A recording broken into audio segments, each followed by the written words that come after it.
A warm welcome to this platform. So in this video, let us discuss organic chemistry. The first thing, let us define what organic chemistry is.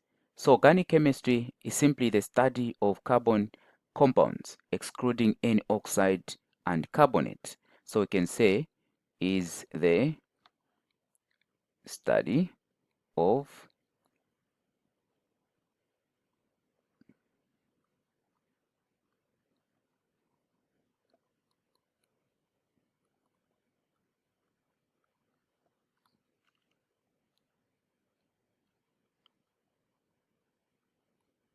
So it's simply the study of carbon compound except oxides and carbonate. That is how we define organic chemistry.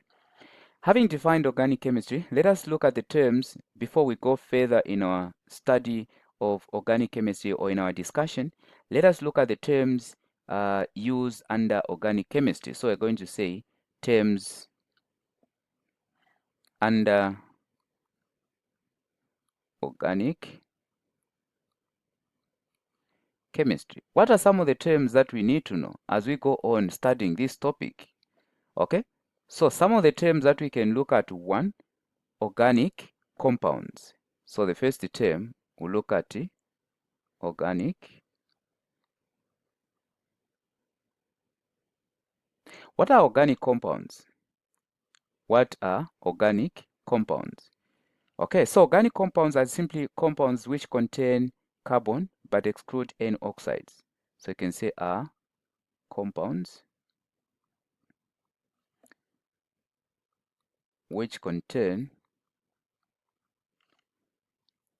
carbon excluding or except oxides and carbonates. So that is how we can define organic compounds. So organic compounds are simply compounds which contain carbon but exclude any oxide or carbonates. Then the other term that we can look at is a second term under this one. We'll look at hydrocarbons. Hydrocarbons. So as the name suggests, hydrocarbons, hydrogen and carbon. So these are simply compounds which contain carbon and hydrogen only. So we can say are compounds which contain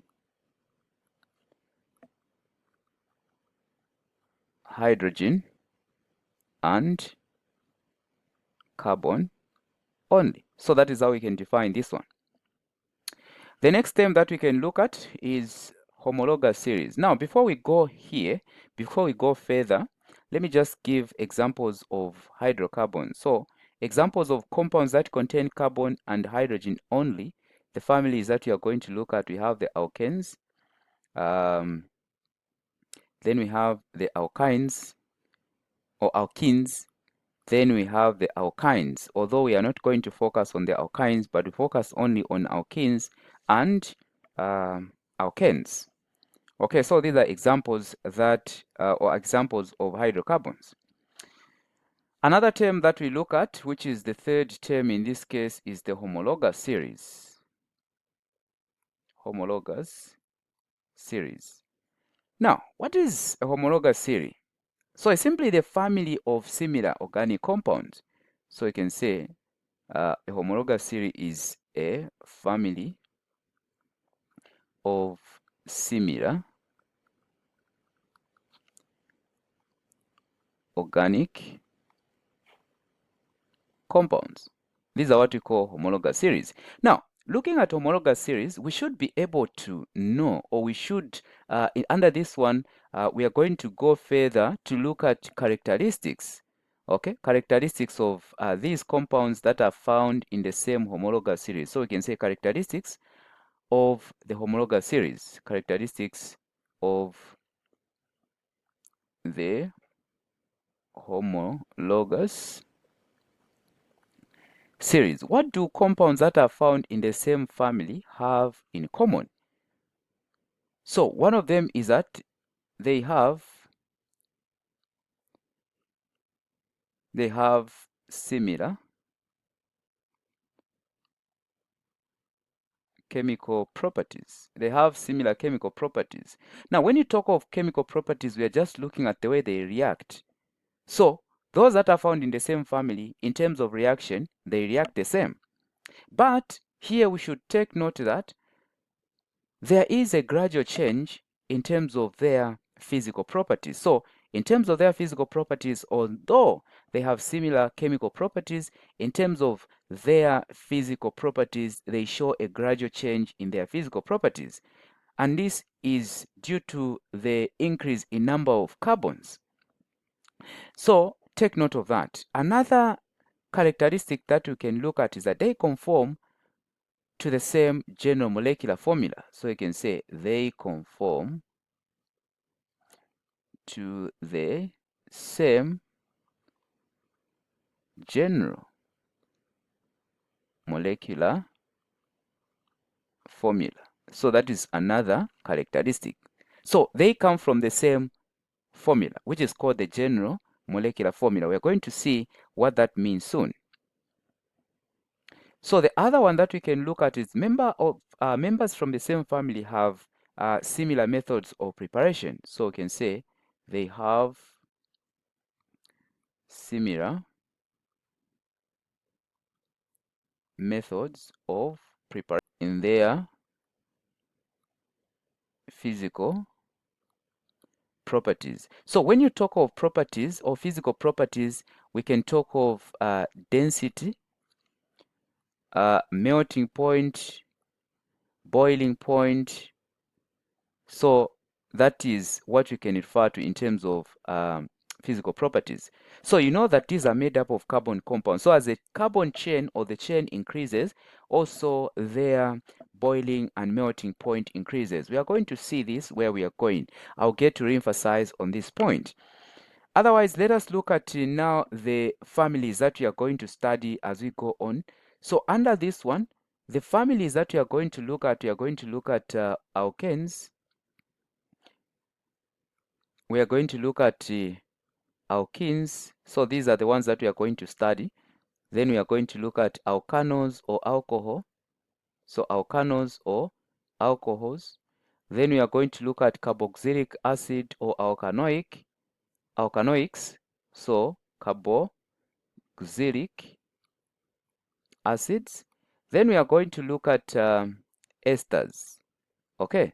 So these are the ones that we are going to look at. Now, just to give their general formula just at this point.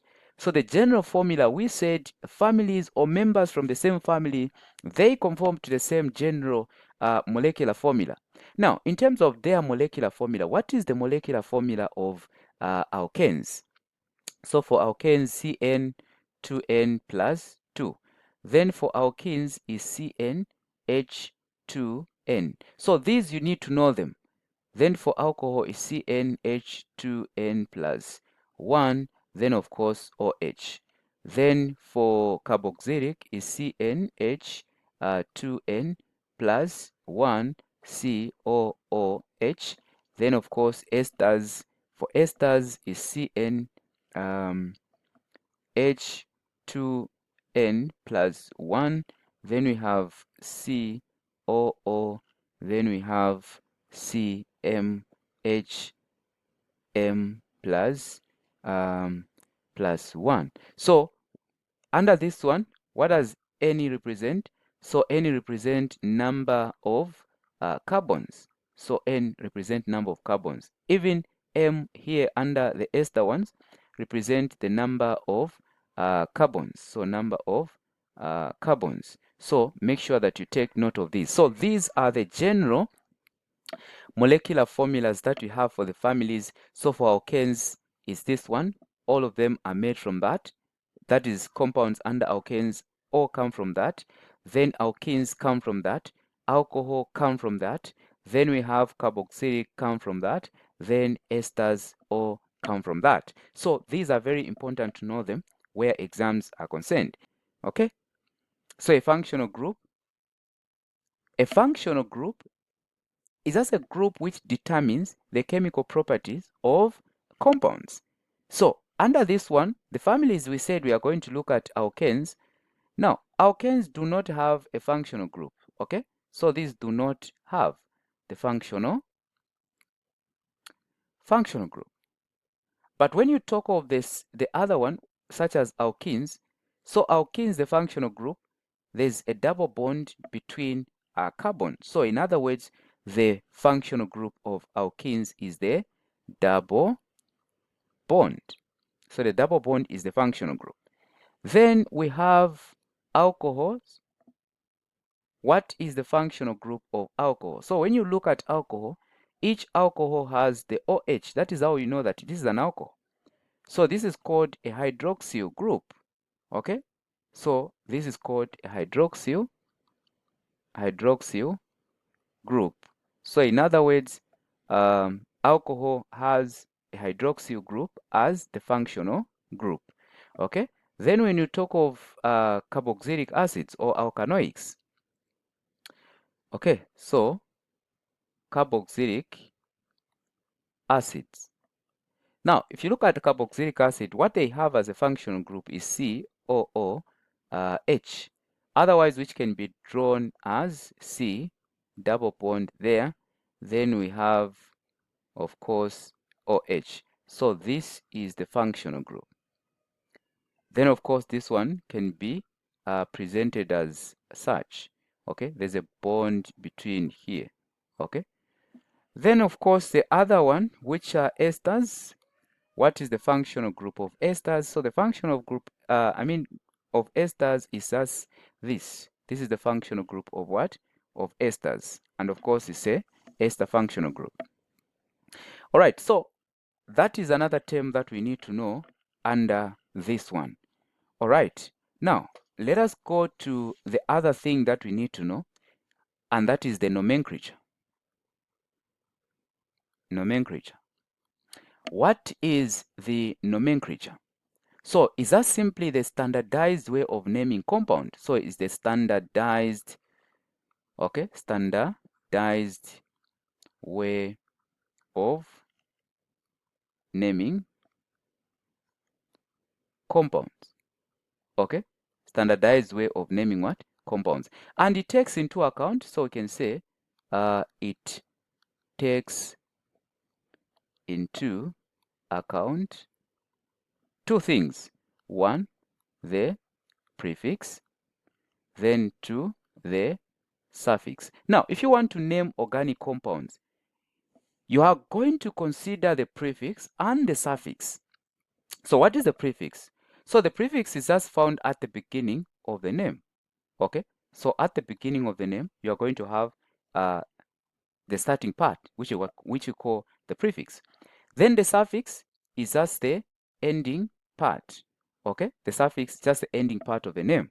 So nomenclature is the standardized way of naming organic compounds. And of course, it takes into account the prefix and the suffix. Okay, we said the prefix, what is found at the beginning of the name.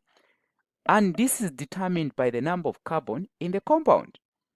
By the suffix, we are looking at the ending part of the name. And this comes from the family where this compound is coming from. Okay, so let us look at the prefix.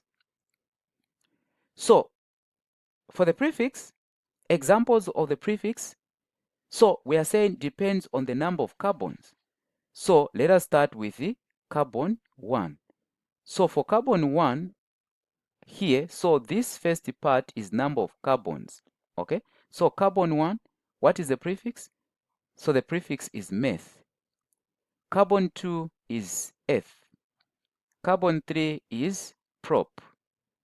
Carbon 4 is but. Carbon 5 is pent.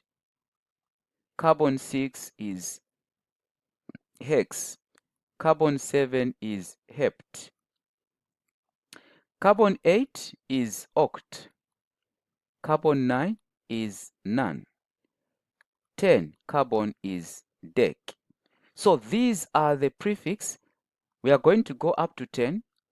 These are the prefix that you put in front of the name of a compound. In the case it has these, depending with the number of carbons, I mean. So if it has 1 carbon, the prefix or the beginning part of the name is meth. Then if it has 2, eth, 3, prop, 4, but, 5, pent, 6, hex, 7, hept, 8, oct, 9, non, 10, dec. I guess we are together up to this point. So this is for the prefix. Then if we are to look at the suffix, let me just put it here so that we can even look at maybe examples. If we are to look at the suffix, the suffix we said comes from the what? The family or the homologous series where it belongs. So the families that we are going to look at, we said we are going to look at alkanes. So if it's coming from alkanes, or if you are dealing with an alkane with 1 carbon or whatever carbon, the end part of the name is en. Okay, this to mean that the first carbon or the carbon with the compound under alkanes with 1 carbon is called methane. So we just add N at the end. I guess you've gotten what I'm saying. So what I'm saying is that under alkanes, if this is a family, the end part of the name, the suffix, you have the prefix. If it has 1 carbon, it's a meth. If it has 2 carbon, it's a eth. If it has 3, prop, but, pent, and if it has 10, it's a dec. But the end part of the name, which is the suffix, you add this to make the name of a compound under that family. So I said, in the case of alkanes, the first one in the series that has 1 carbon is called a methane. Then, of course, the second one is going to be the ethane. The third one is going to be the what? Propane. The fourth one is going to be a butane. The fifth one is going to be the pentane. Number 6 is going to be hexane. The number 7 is going to be heptane. Then number 8 is going to be octane. 9 is going to be a nonane. And of course, a 10 is going to be a decane. I guess this makes sense, or I guess this you are relating with this. So if we are to deal with a family that is alkanes, that is what we can say. But what about alkenes? What is the end part in the case we are dealing with alkenes? So in the case we are dealing with alkenes, the name ends with en. So going back now, in this case, there's no alkane with 1 carbon. Okay, I mean there's no alkene with 1 bond, so there's no way 1 carbon would form. Alkenes start from 2 carbon. So in this case, the first one will be ethene, then will be propene, then butene, then pentene, then hexene, then heptene, then we have octene, then we have nonene, then we have decene. So this is how it becomes. Okay, I guess we are together up to this point. Let us look at another one, which is alcohol. What is the end part or the suffix of alcohol? So the end part is ano. Okay, so the end part is what? Is ano. Now let us look at how the names will be. So if you have an alcohol with the 1 carbon, if you have an alcohol with 1 carbon, it will be a methanol. 2 carbon, it will be ethanol. 2 carbon, it will be ethanol.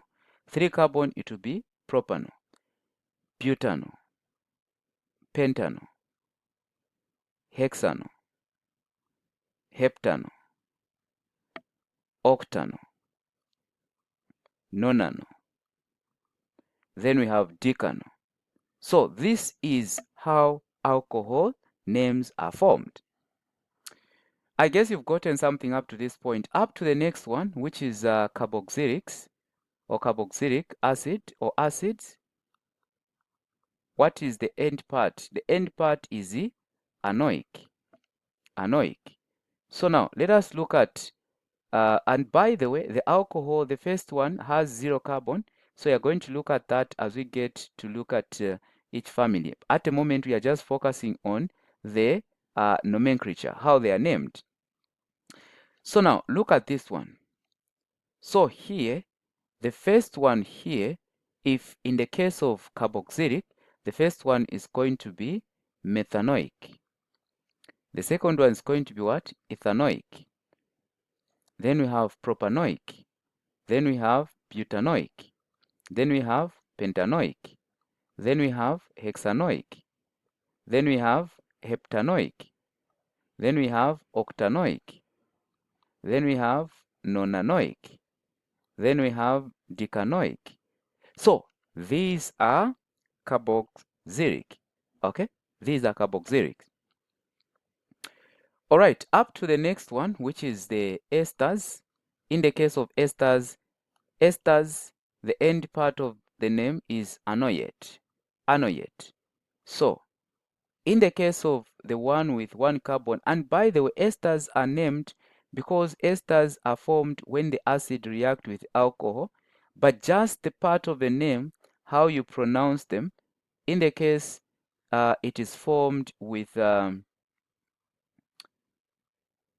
an acid which has one carbon, it become methanoyet. Okay, methanoyet, which means, methanoyet, which means this one will become ethanoyet. This one will become propanoyet. Then will become butanoyet, part of a name. But as we go on, we are going to look at how these are named. The names, the first part of the name come from the alcohol, the second part from the acid. But otherwise, I guess you've gotten the general thing here. Okay, so this is the basic introduction to organic chemistry that you need to know. So please, if you've enjoyed the lesson up to this point, do not forget to subscribe, share to as many friend, family, so that they can also learn. And don't forget to follow me also on other platforms with the same name on Facebook, on TikTok, on YouTube.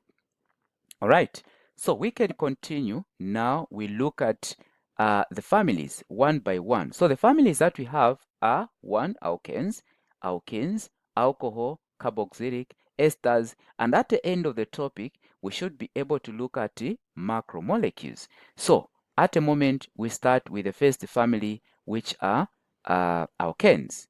All right, so what are alkanes?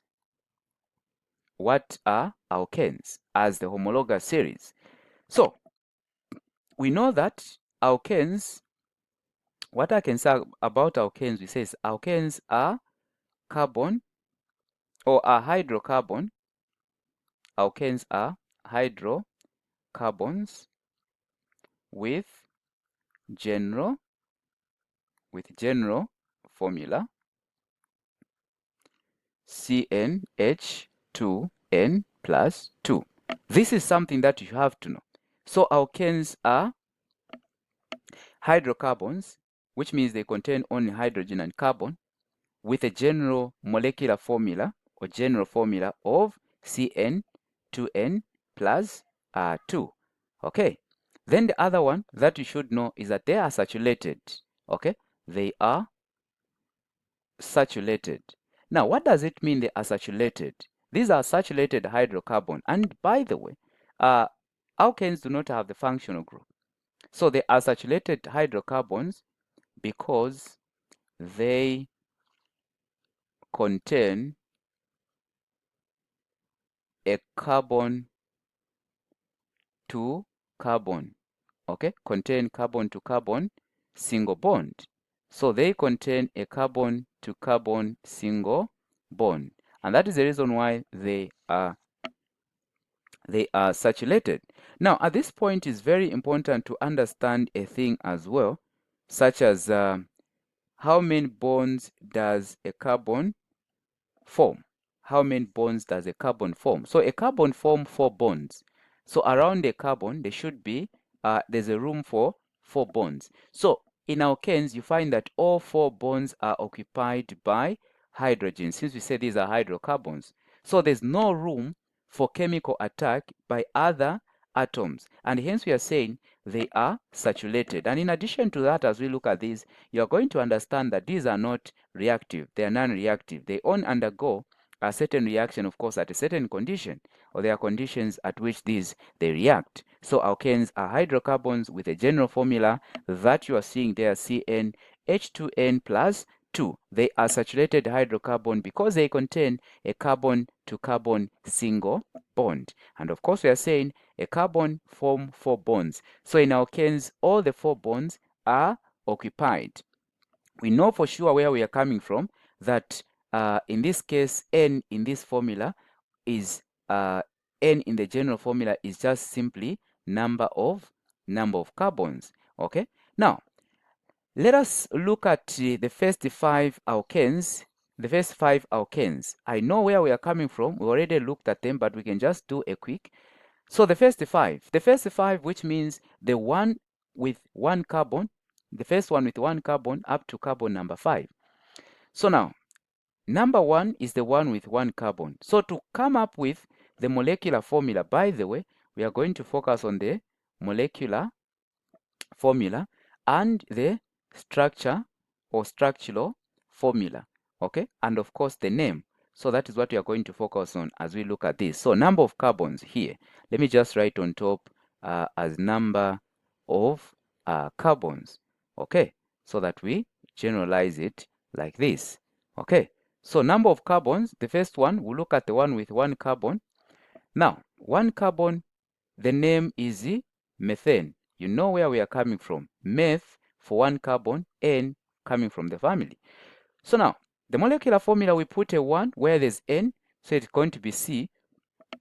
Then 2 multiplied by 1 is simply 2 plus 1, that is 4. So the first one is CH4. That is called methane.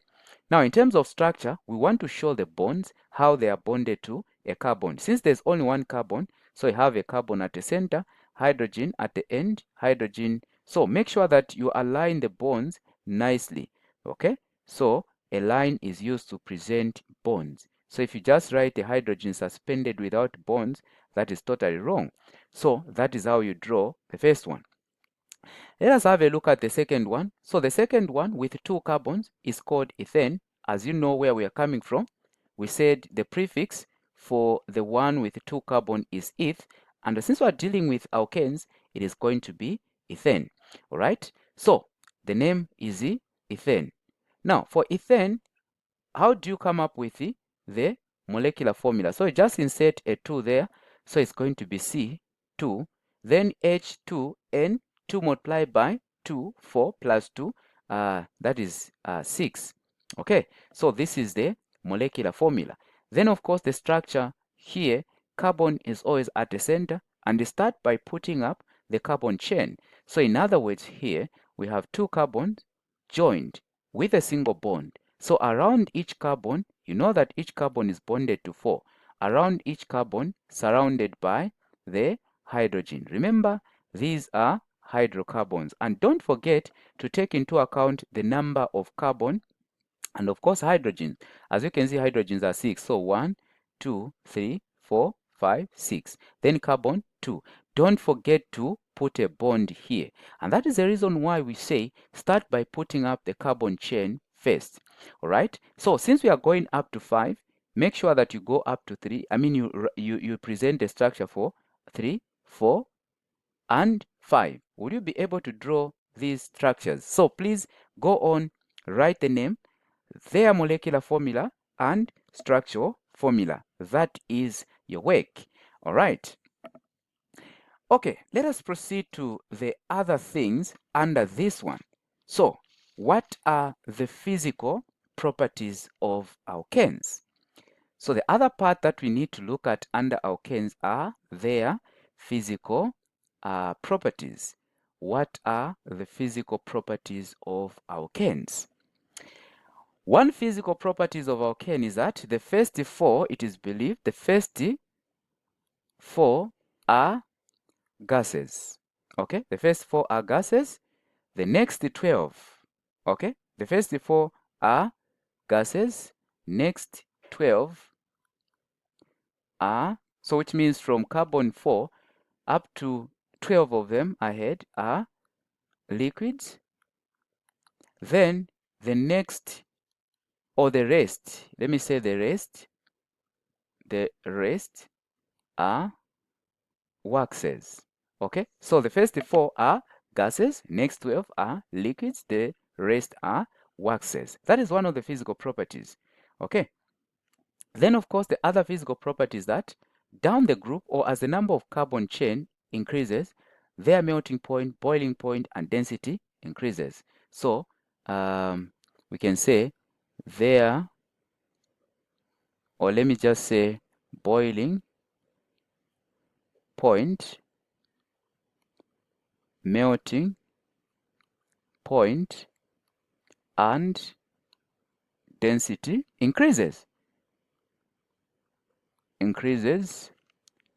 with increase in the number of carbons. So in other words, as the carbon chain increases, you expect the melting point, the boiling point, and the densities increases. Now, these properties are important. You find questions where the compounds are listed, and now they ask you which one has the highest, let's say, boiling point. So you need to look at the one that has a lot of carbon. So take note of that.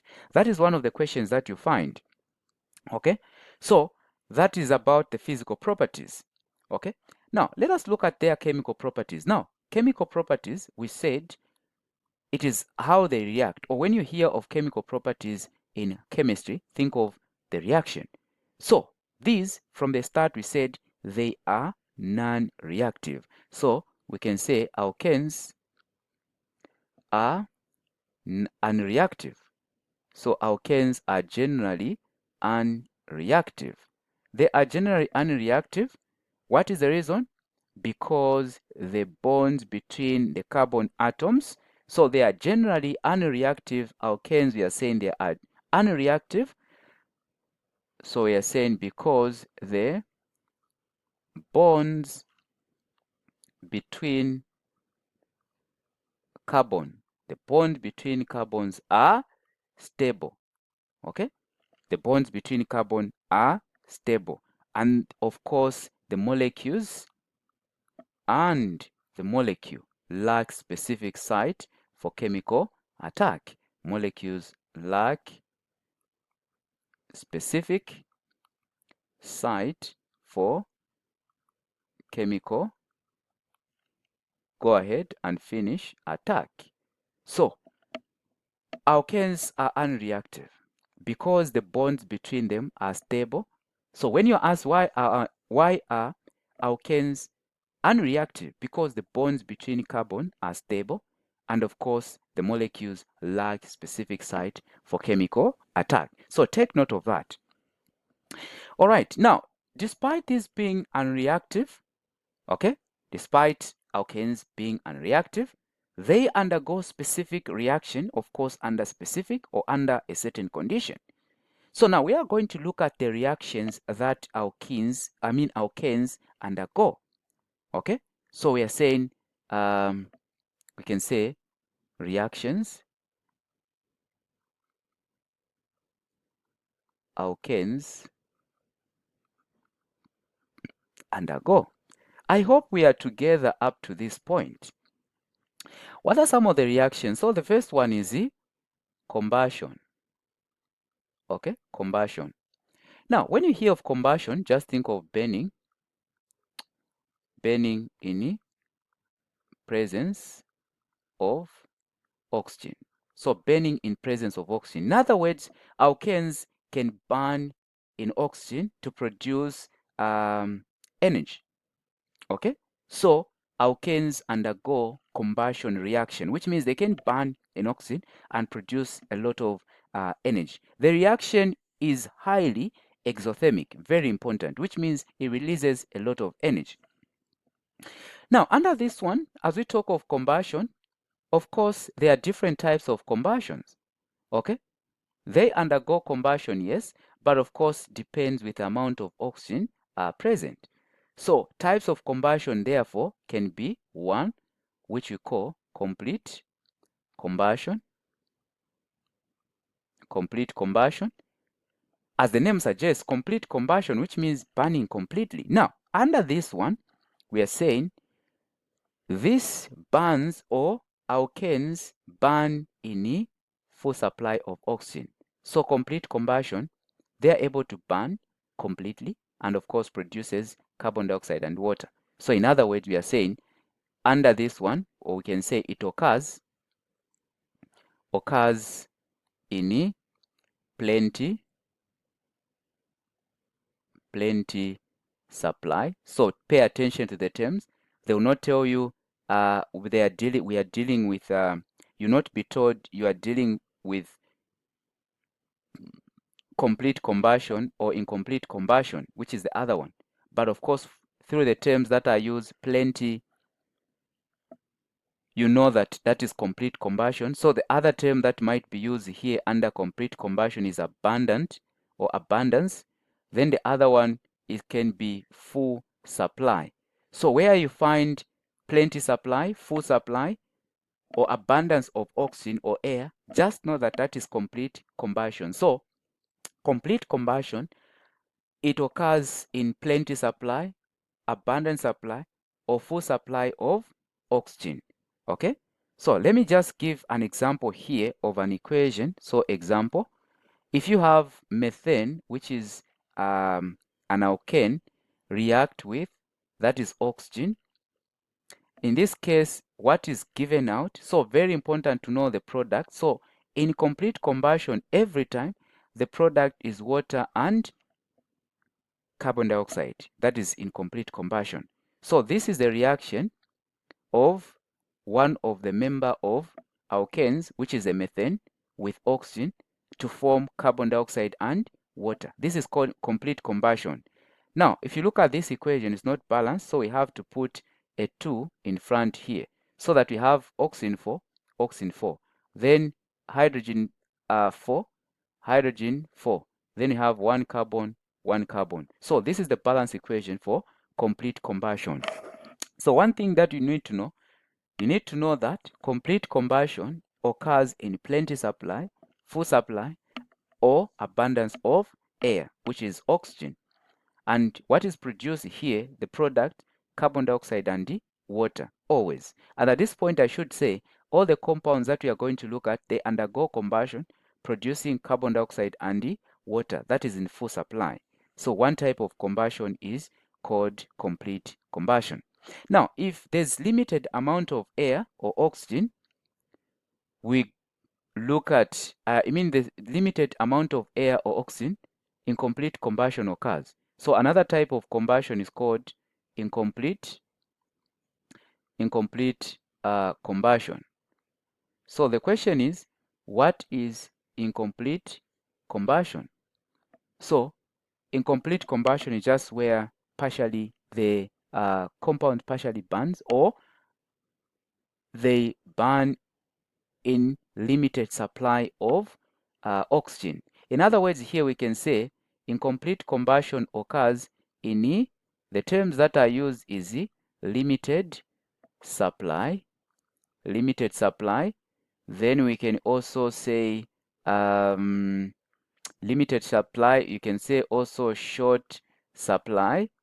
Okay, so when you find such terms, limited supply, short supply of oxygen or air, just know that the one that is occurring is incomplete combustion. Like I said, you'll not be told that here you are dealing with incomplete combustion. Sometimes the question might come, what are the dangers of the organic compound, certain organic compound? Let's say this case is given is one of an alkane, or what is the dangers of burning alkanes in limited supply of oxygen? Such questions you might find them, so you should be aware. So let us look at, and I'll get to explain that. So for example here, if you have a reaction, let us use the second one, ethane.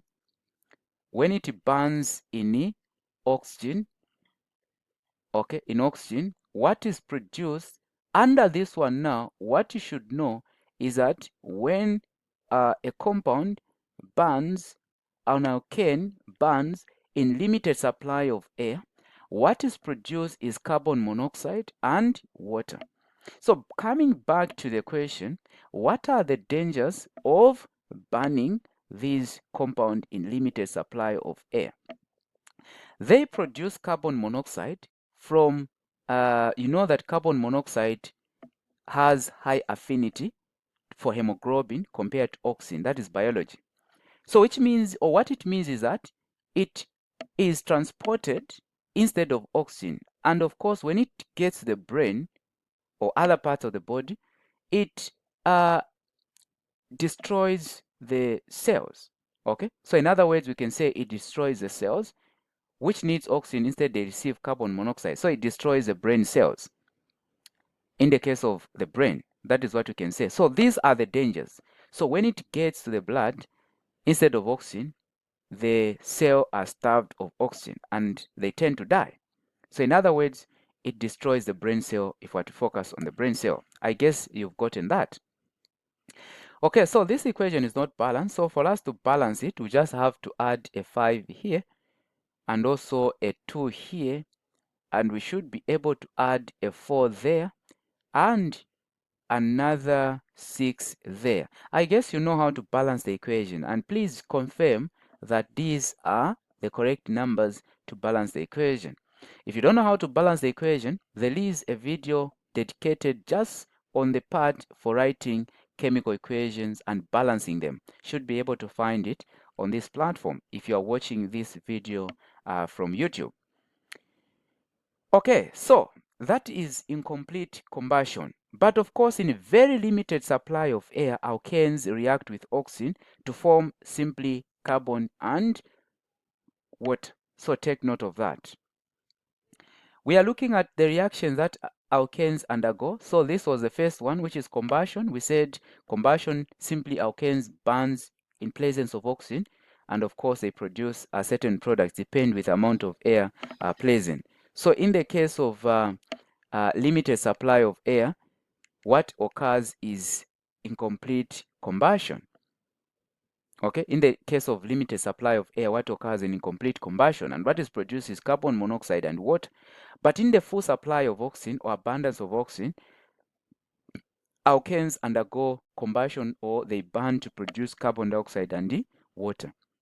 I guess up to this point we are together. So we look at the second type of reaction under this one. So the second type of reaction that alkanes undergo is substitution. Okay, substitution. I bet you have an idea from the term substitution. So under this one, alkanes undergo substitution reaction with the halogens. So they undergo a substitution reaction with the halogens. Now, halogens, you just know that this is the special name for group 7 what? Elements. And these group 7 elements examples, we can talk of bromine, otherwise written as this. Then also we have choline. Okay, choline, which is also as this. So they undergo substitution. In other words, the group 7 element can substitute the hydrogen in the alkane and of course take its position. So what it means here, let me give an example of a methane, and I'll draw a structure to show that. So a methane is drawn as this, okay, okay, with 1 carbon with 4 hydrogen around. So now what happened is that if this was to react with a choline, let me put choline, and choline is represented, let us present it like this because it's a diatomic. So as you can see, there are 2 cholines there. So what happened here, the condition for this, or under, in presence of UV light, in presence of UV light or high temperature, alkanes undergo, so you're saying O, high temperature, alkanes undergo substitution reaction. Okay, so what did happen here is that this choline here will substitute the hydrogen there, okay, and which means choline will go where there's hydrogen. So it's going to be hydrogen, carbon, hydrogen, hydrogen. 1 hydrogen is gone, replaced by choline, then plus hydrogen chloride. This hydrogen that is displaced react with that. So this is called chloromethane. Okay, it's no longer called methane, but instead it's called chloromethane. And of course, this is, this is methane. Then this is choline. So choline, when it reacts, becomes chloro. So that is the reason why it is chloromethane. And we are starting with chloromethane to prioritize choline. Okay, so that is a compound. That is what you're going to have from methane. That is chloromethane. Now, what about this chloromethane? This chloromethane, this time around, we react it again with it. Again, it reacts with chlorine in the presence of UV light. So take note of the conditions or high temperature. So the conditions are very important in the exams. You'll be asked, what is a condition in which substitution reaction occur, or that type of reaction in the case you identified as a substitution reaction. So one of the condition is UV light. I mean, one of the condition, or the condition here, is UV light. So now, let's say it substitute this hydrogen this time around. So this time around you have two hydrogens substituted. So which means chlorine, hydrogen, hydrogen, then plus hydrogen chloride. So this one is the chloromethane. Of course, this is chlorine. Then this one is going to be dichloromethane because you have two chlorine now. Then this is hydrogen chloride anyway. So di comes from 2. So in other words, 2 chlorine. Then if this one was to react again, undergo substitution, this time around, chlorine is there, hydrogen there, hydrogen there. So plus chlorine. Okay, still UV light, and of course might be high temperature. So this substitute that one. This time around we are going to have 3 chlorines, okay, and 1 hydrogen chloride. So this one is the chloro or dichloromethane, we know, plus chlorine. So this one become now tri, okay, become now what? Trichloro, which means 3, trichloromethane. So this one become trichloromethane.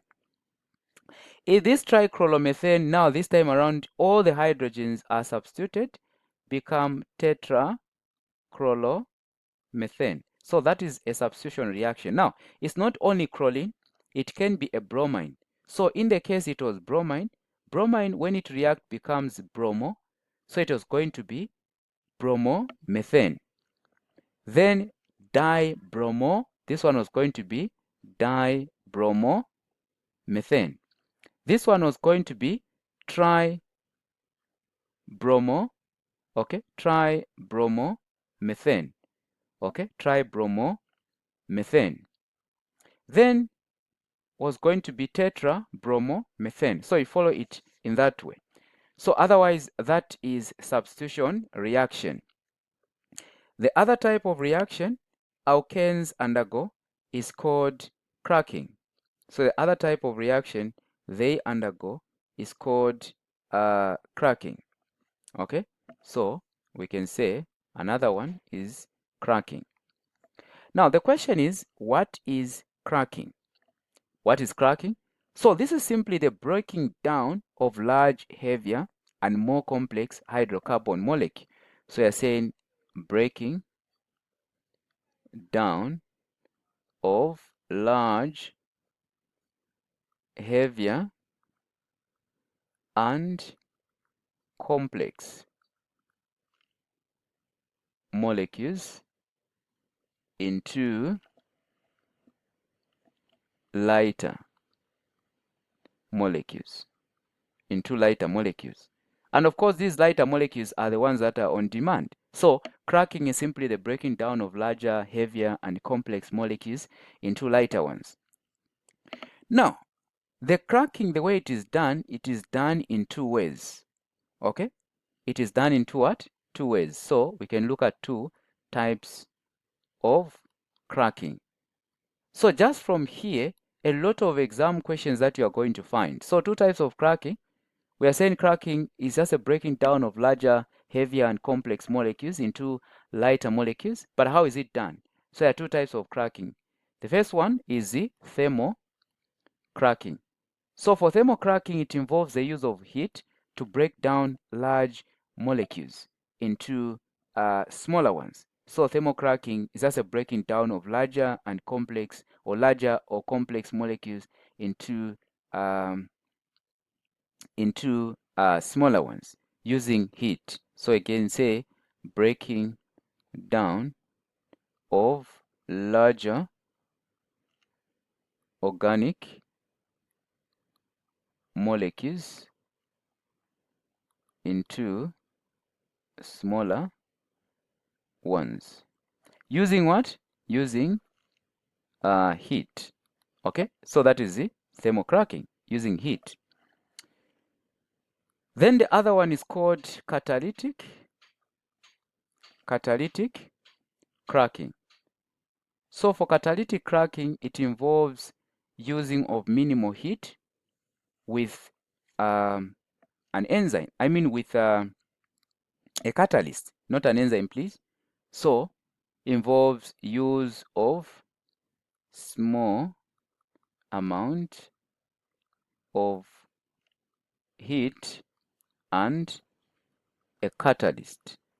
In this case, to break down large molecules into smaller ones. So catalytic cracking is as a breaking down of complex hydrocarbons using less heat and a catalyst. Now, here, very important to know examples of a catalyst. So, example of a catalyst here, because this part is very important. So, an example of a catalyst here, you can use aluminium oxide or silicon oxide. So, any of these can be used as a catalyst in this case. You know that a catalyst is just a chemical substance that speed up rate of chemical reaction, and at the end of the reaction it remain unchanged. Very important to know that. So that is about cracking. So cracking is a breaking down of larger, heavier, and complex molecules into lighter ones. Two types of cracking. We have thermocracking, which involves use of heat to break down large organic molecules into smaller ones using heat. And of course, a catalytic cracking that involves the use of small amount of heat and of course a catalyst to break down large molecules into smaller ones. Now, the other question that you might find here in an exam is the reasons for cracking. So we look at reasons for cracking. What are the reasons for cracking? So one of the reasons for cracking is to meet demand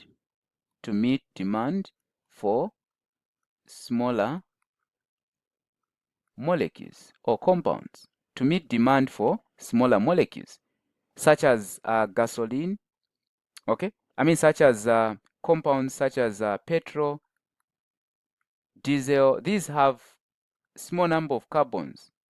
So these are on high demand as they are used in electro-based cars. Some of them are used in generators, some of them. So they are on demand, and therefore large molecules cannot be used for this purpose. They have to be broken down into smaller ones. So in other words, to meet demand for smaller molecules. That is the reason for cracking.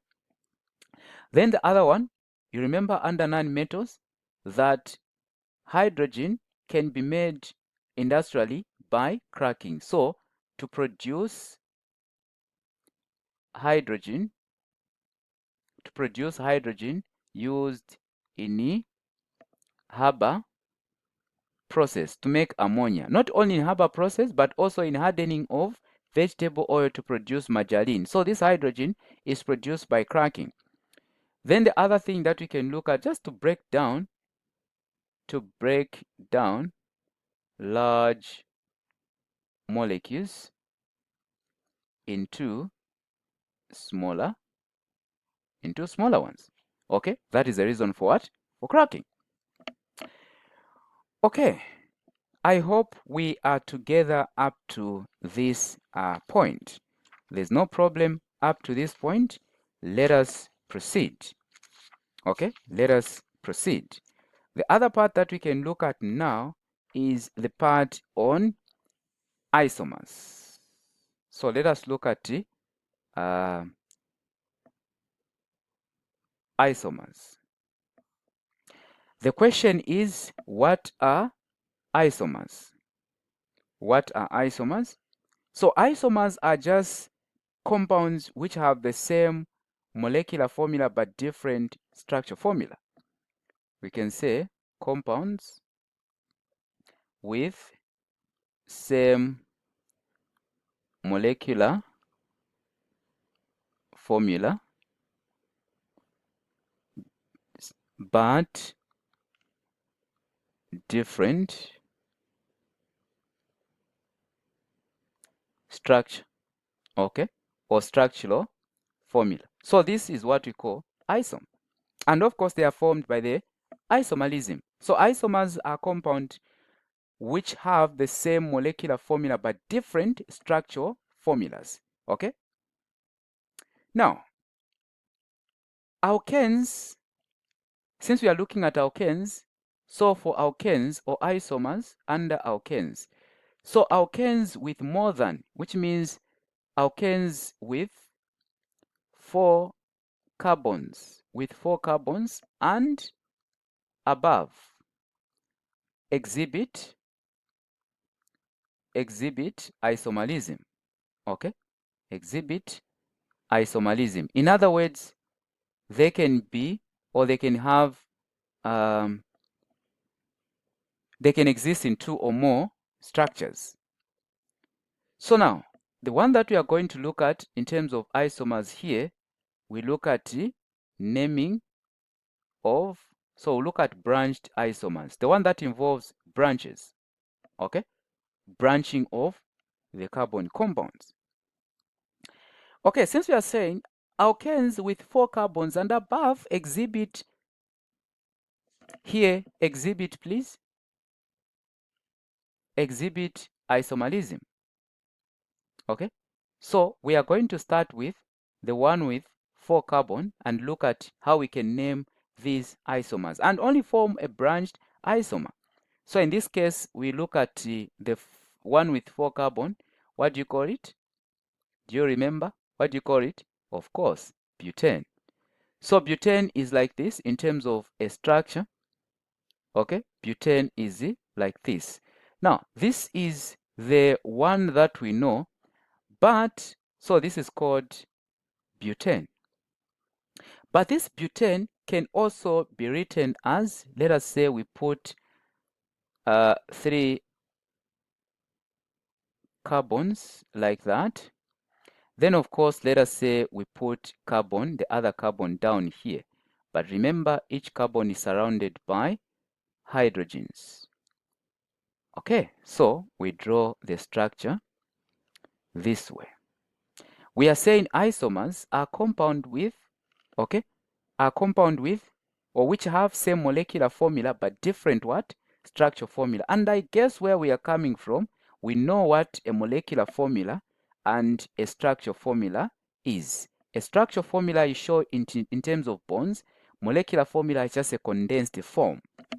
So now, let us look at this before we even name them. All right. So for the first one, let us count the number of carbons. How many are they? 1, 2, 3, 4. So if we were to write the molecular formula is C4. Then hydrogens 1, 2, 3, 4, 5, 6, 7. This is 7, 8, 9, 10. So H10. Okay. Let us count for this one. Number of carbons 1, 2, 3, 4. So number of carbons also C4.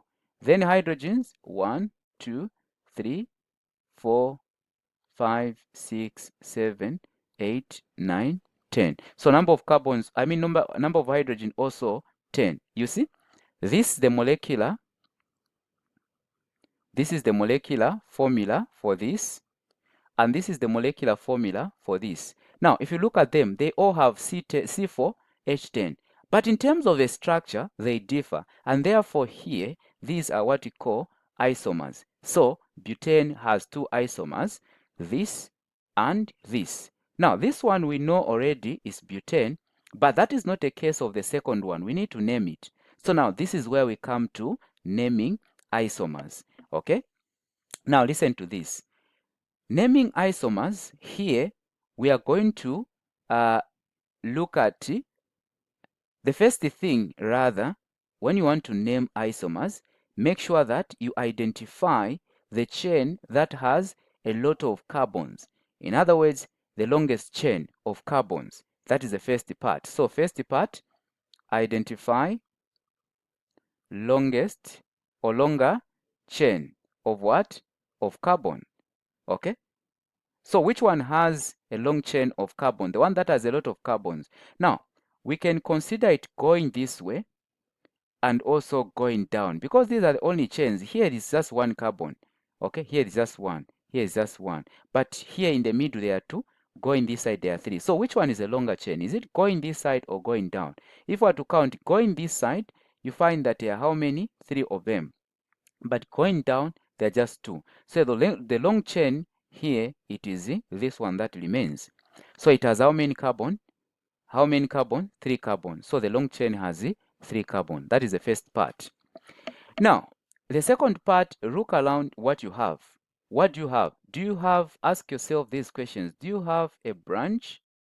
Do you have a functional group? Do you have a branch? Do you have a functional group? Okay. If you have a branch, you don't have any of the remaining, make sure that you prioritize the branch when assigning number of carbon or when counting. What it means is that after identifying the long chain, we are going to count this forward and backward. So counting forward, this is carbon number 1, this is carbon number 2, this is carbon number 3. Backward, this is carbon number 1, this is carbon number 2, this is carbon number 3.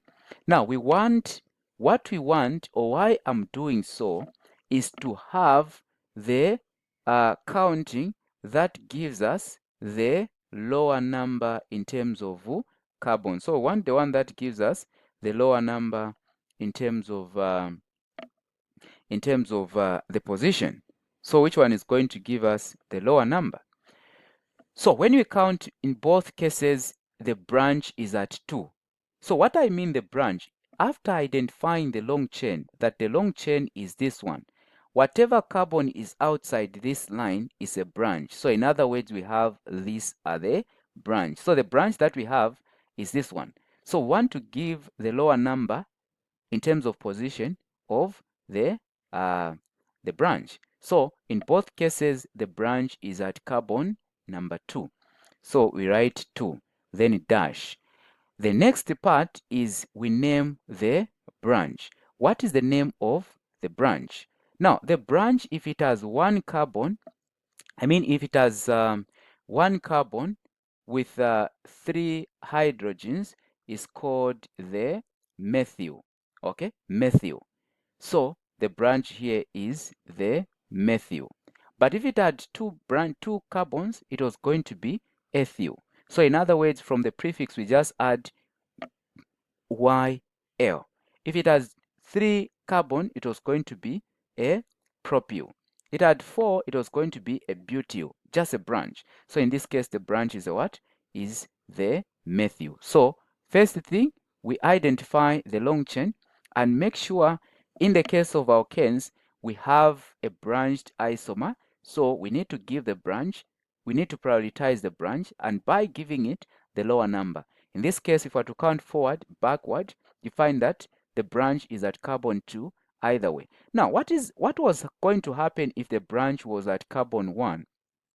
If it was at carbon 1, we are going to follow the one that has a lower number, 2 and 1. So the correct counting was going to be the one that gives us a 1. And we are going to follow that and put the branch at 1. But in this case, in both cases, is 2, 2. So in this case, the branch is methyl. Now, what is the name of, after doing this, we look at the long chain now. What is the name of the alkane with 3 carbon? And the alkane with 3 carbon is called propane. So this branch is called 2-methylpropane. So we've named this successively. Okay, we've named this successively. So this is called 2-methylpropane. I guess that is okay. Let us have a look at maybe another example. This time around, we proceed to look at the one that has the 5 carbons, and that is a pentane. So this can be drawn as this 5 carbon, isn't it? Oh, let me start by drawing the original one. This is 5. So around, just know that they are hydrogens. Okay, around here they are hydrogens. Make sure that each carbon is bonded to 4. Okay, to 4 bonds. Around they are hydrogens. Remember, these are hydrocarbons. So this is the what? This is a pentane. Now, this pentane can also, so this is a pentane, can also be put like this, where we can put like this. So 4 carbons here, and let me just put, so around here I'll put hydrogens, hydrogens, hydrogens, hydrogens. Here I'll put a carbon, of course, around it hydrogens, like this, hydrogens, hydrogens, hydrogens, hydrogens. Okay, so now here, this is single bond, please. So now here, this is also has 5 carbons. Okay, so if I were to write the molecular formula, it would be C5. C5, how many hydrogens? Should be 12. So hydrogen 12. If I were to count this also, how many? C5, H12. So the molecular formula is the same, but of course the structure differs. So the first one is the pentane, but the other form of pentane, we need to write its name. How do you write its name? The first thing, identify the long chain, the one that has a lot of carbons. And if we were to look at this, wow, to that side, and of course coming down here. Coming down, there are only 2. If we were to follow this route, there are about how many carbons? 4. Then if we were to go down, there are about how many carbons? 1, 2. So the long chain is this one. Now, the moment we identify the long chain, whatever is outside is the branch. Or sometimes might not be 1, might be 2. So whatever is outside, considered as a branch. And of course, already this branch has 1 carbon, so it is a methyl. Let us take note of that. Now, if we are to count now, let us position now where the branch is. We said you count forward, backward. So 1, 2, 3, 4. So if I were to count going forward, the branch will be at carbon what? At carbon 3. But if I were to count backward, 1, 2, 3, 4, the carbon will be at what? The branch will be at carbon 2. So it will be at carbon 2. Now, which one would we follow now? One to prioritize or to give the lower number to the branch. So we are going to follow the one with a 2 instead of the one that we say what? 3. So here the name is going to be 2, not 3. Then the branch we said is a methyl. Now what remains now to complete the name is to look at what is the name of an alkane with 4 carbon. We follow the long chain. It's called a butane. So this is called 2-methyl-butane. That is the name. I guess we are progressing, or we are making progress. I guess we are making progress. Now, what about if it was this way? So the same pentane, let's say if we were to draw it this way, where we put the, or let me put the other one here, like that. So here we put hydrogen, hydrogen there, hydrogen there.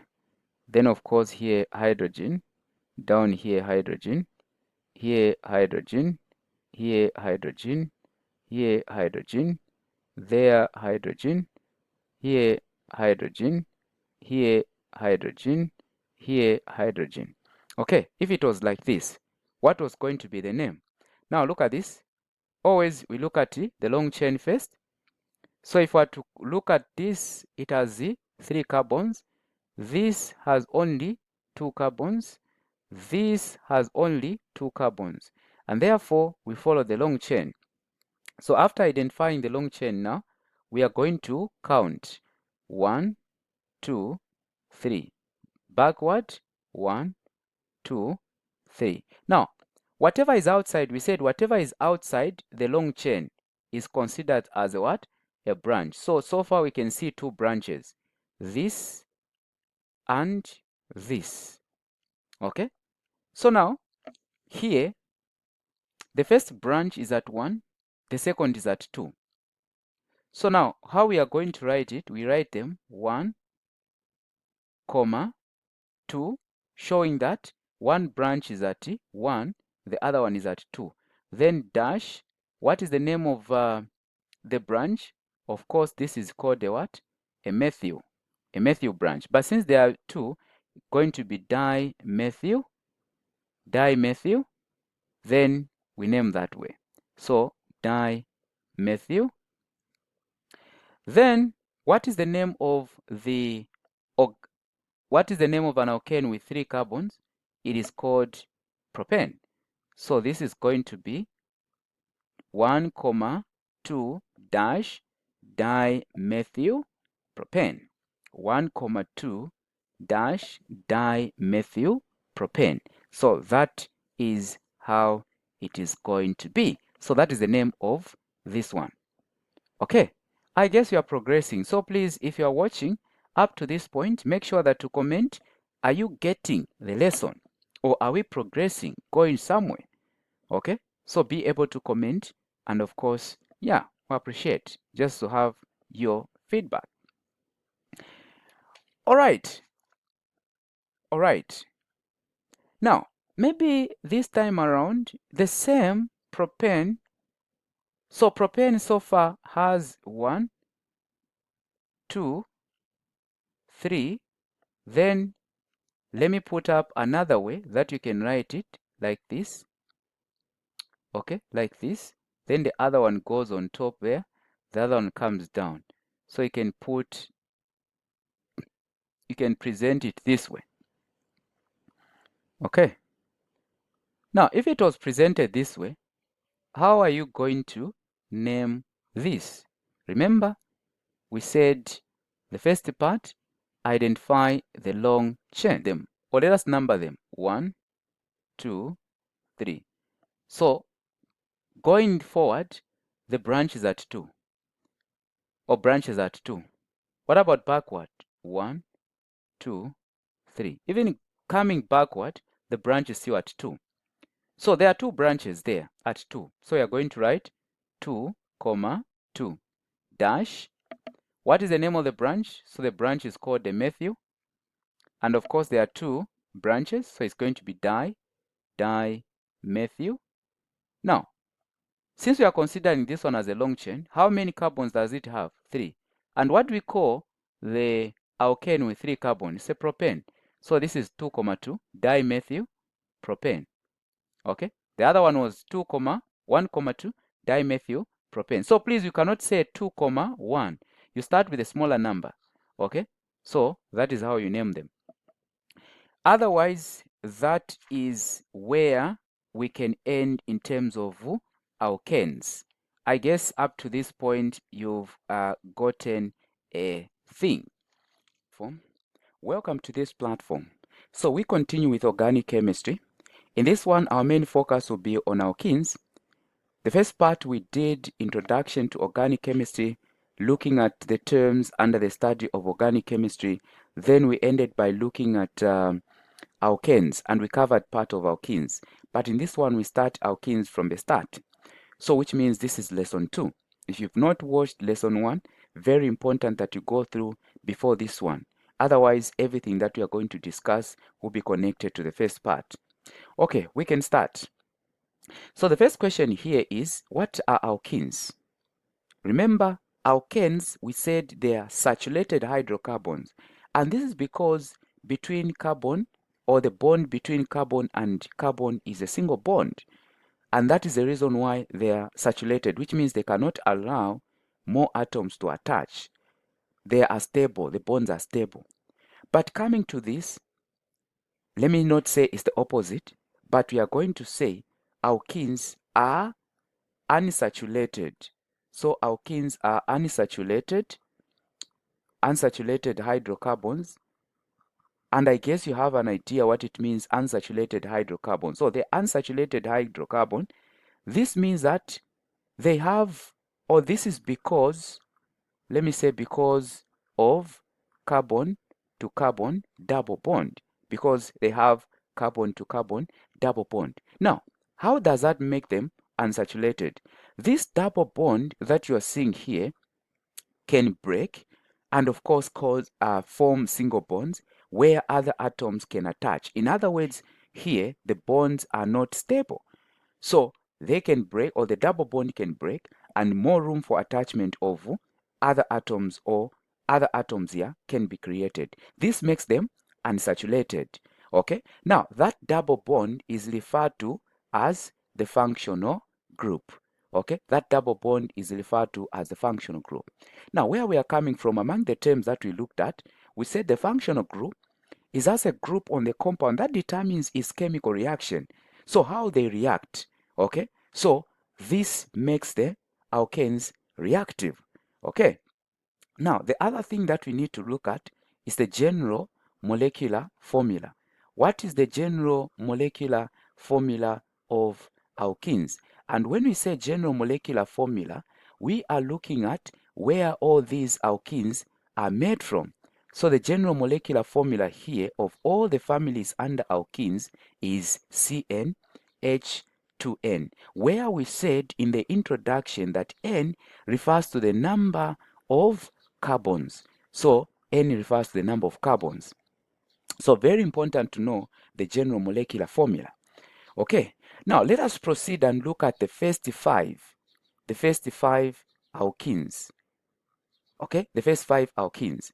Now, to look at the first 5 alkenes, we are going to refer to the general molecular formula as well as other concept that we learn that is under nomenclature in the first one.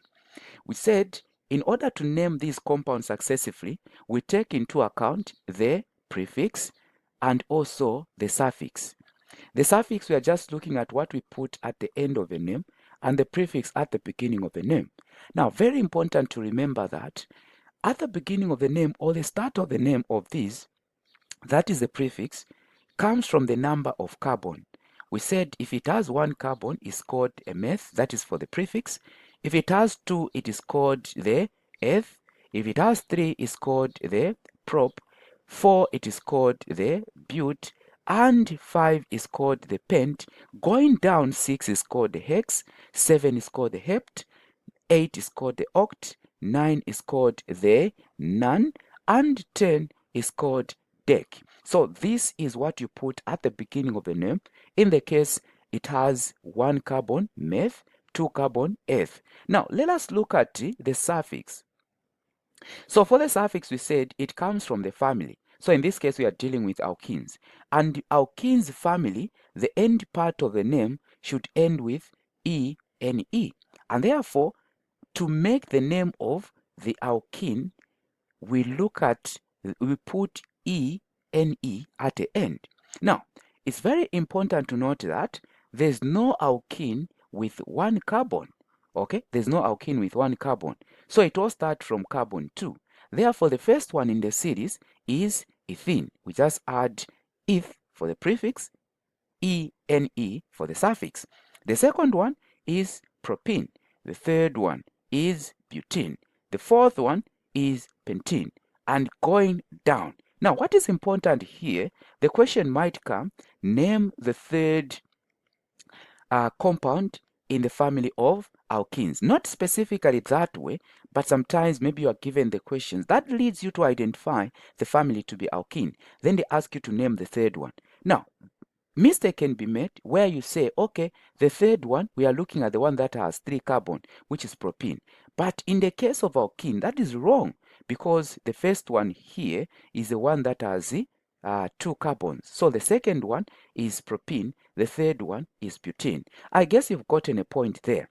Now, coming to the first 5, the one with 2 carbon is called ethene, but also let us look at their molecular formula.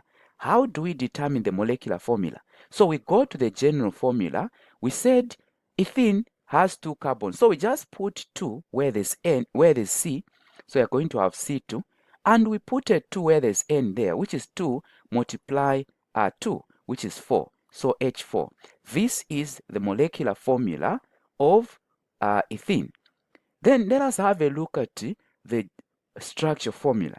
Now, when you hear of the structure formula, just think of the structure showing the bonds. And you know that in this one, or in chemistry, a line is used to represent what? A bond. So we are going to draw the structure of ethene by starting by putting up carbon chain. So we connect the carbons. And you know that between a carbon and a carbon, there should be a double bond. Having 2 carbons, which means we are going to have a double bond between the 2 carbons.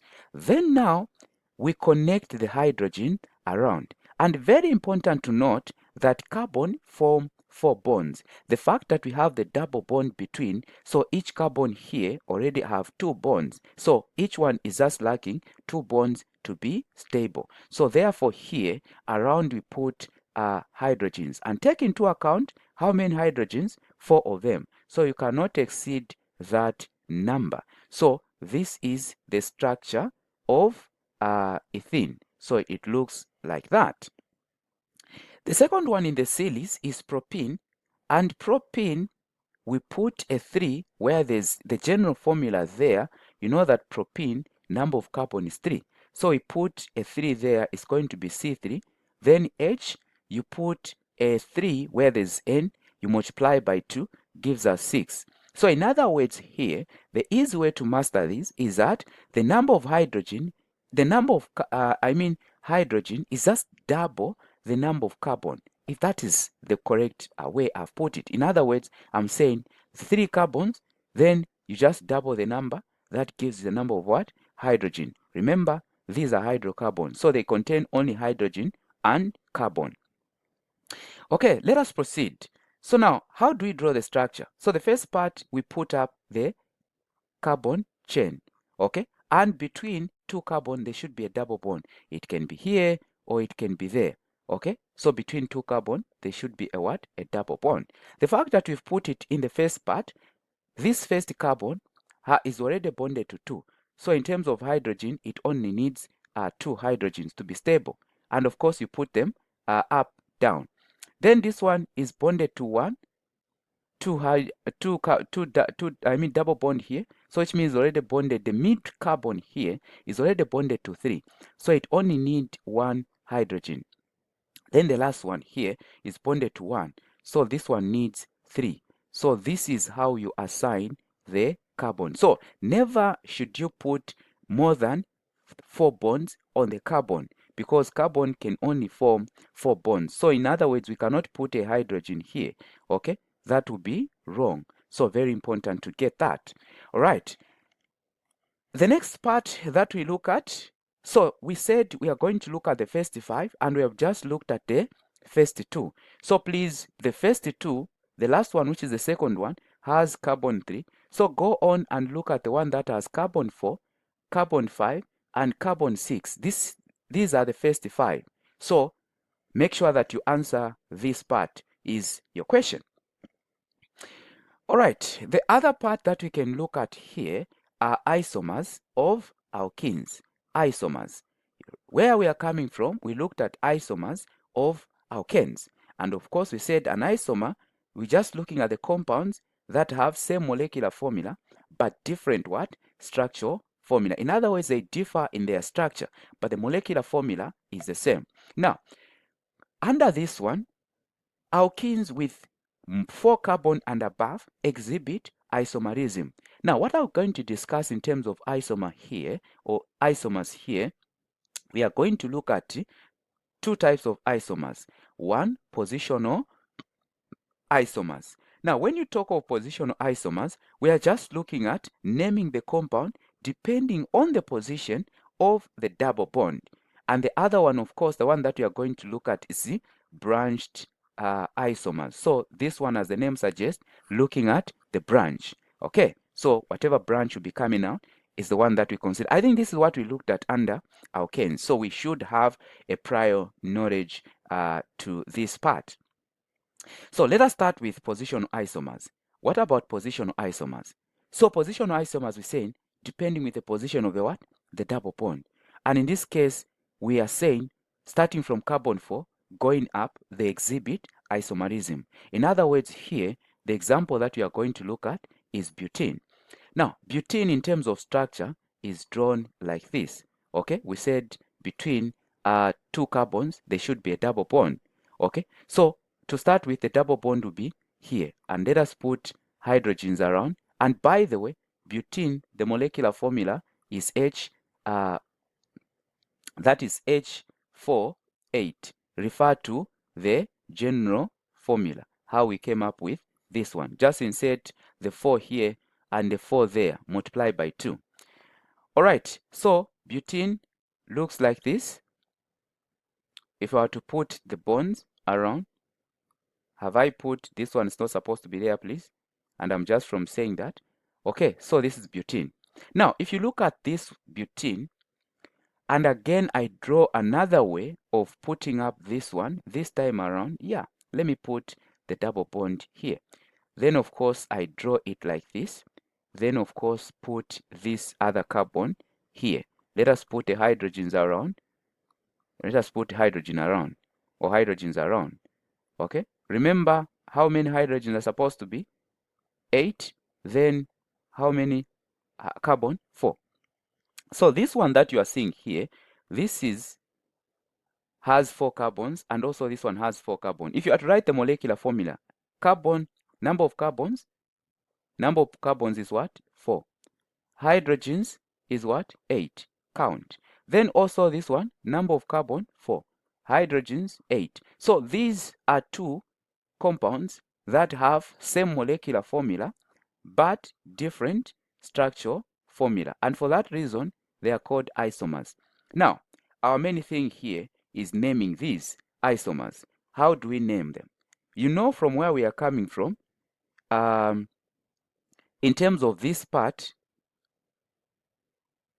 okay, in terms of this part, we know that this is a branched one. So this one, we are going to come back for this. Or let me just put up another one different here, okay, since we are looking at positional isomers. So I'll redraw this, but this time around, the double bond will not be on the first one. Okay, I shouldn't have gone to the branched one, but either way, we should be able to get around this one. So this is another form of this, okay? This is another form, shifting the double bond. So here the double bond is right here on the first part, then it's in the middle part, then, okay. So two of the isomers here in terms of position of the double bond. Now let us take note of this. How do you name this first one? So now, where we are coming from, we are prioritizing the branch, which means we considered the branch first by counting number of carbons, okay, going forward, backward. And we look at now the one that gives the less number on the carbon, on the double bond. So here, 1, 2, 3, 4. 1, 2, 3, 4. Now looking at this, going forward, counting going forward, the double bond will be at carbon 1. Backward, the double bond will be at carbon 3. So which one is the proper way, or the counting that we are going to go for? It's the first one, the one that gives us a lower number for the double bond. Now what do we do in terms of naming? So we know that this is butene, and the prefix is but. Then we are going to put a dash. We put the position of the double bond, dash, then ine. So this one is named as but1-ine. So that is how we name positional isomers. And those that have watched the previous video to the end, I'm sure you are aware of this part. Now, let us have a look at the second one. So for a second one, let us still count 1, 2, 3, 4. Then backward, 1, 2, 3, 4. So going forward, the double bond is at carbon 2.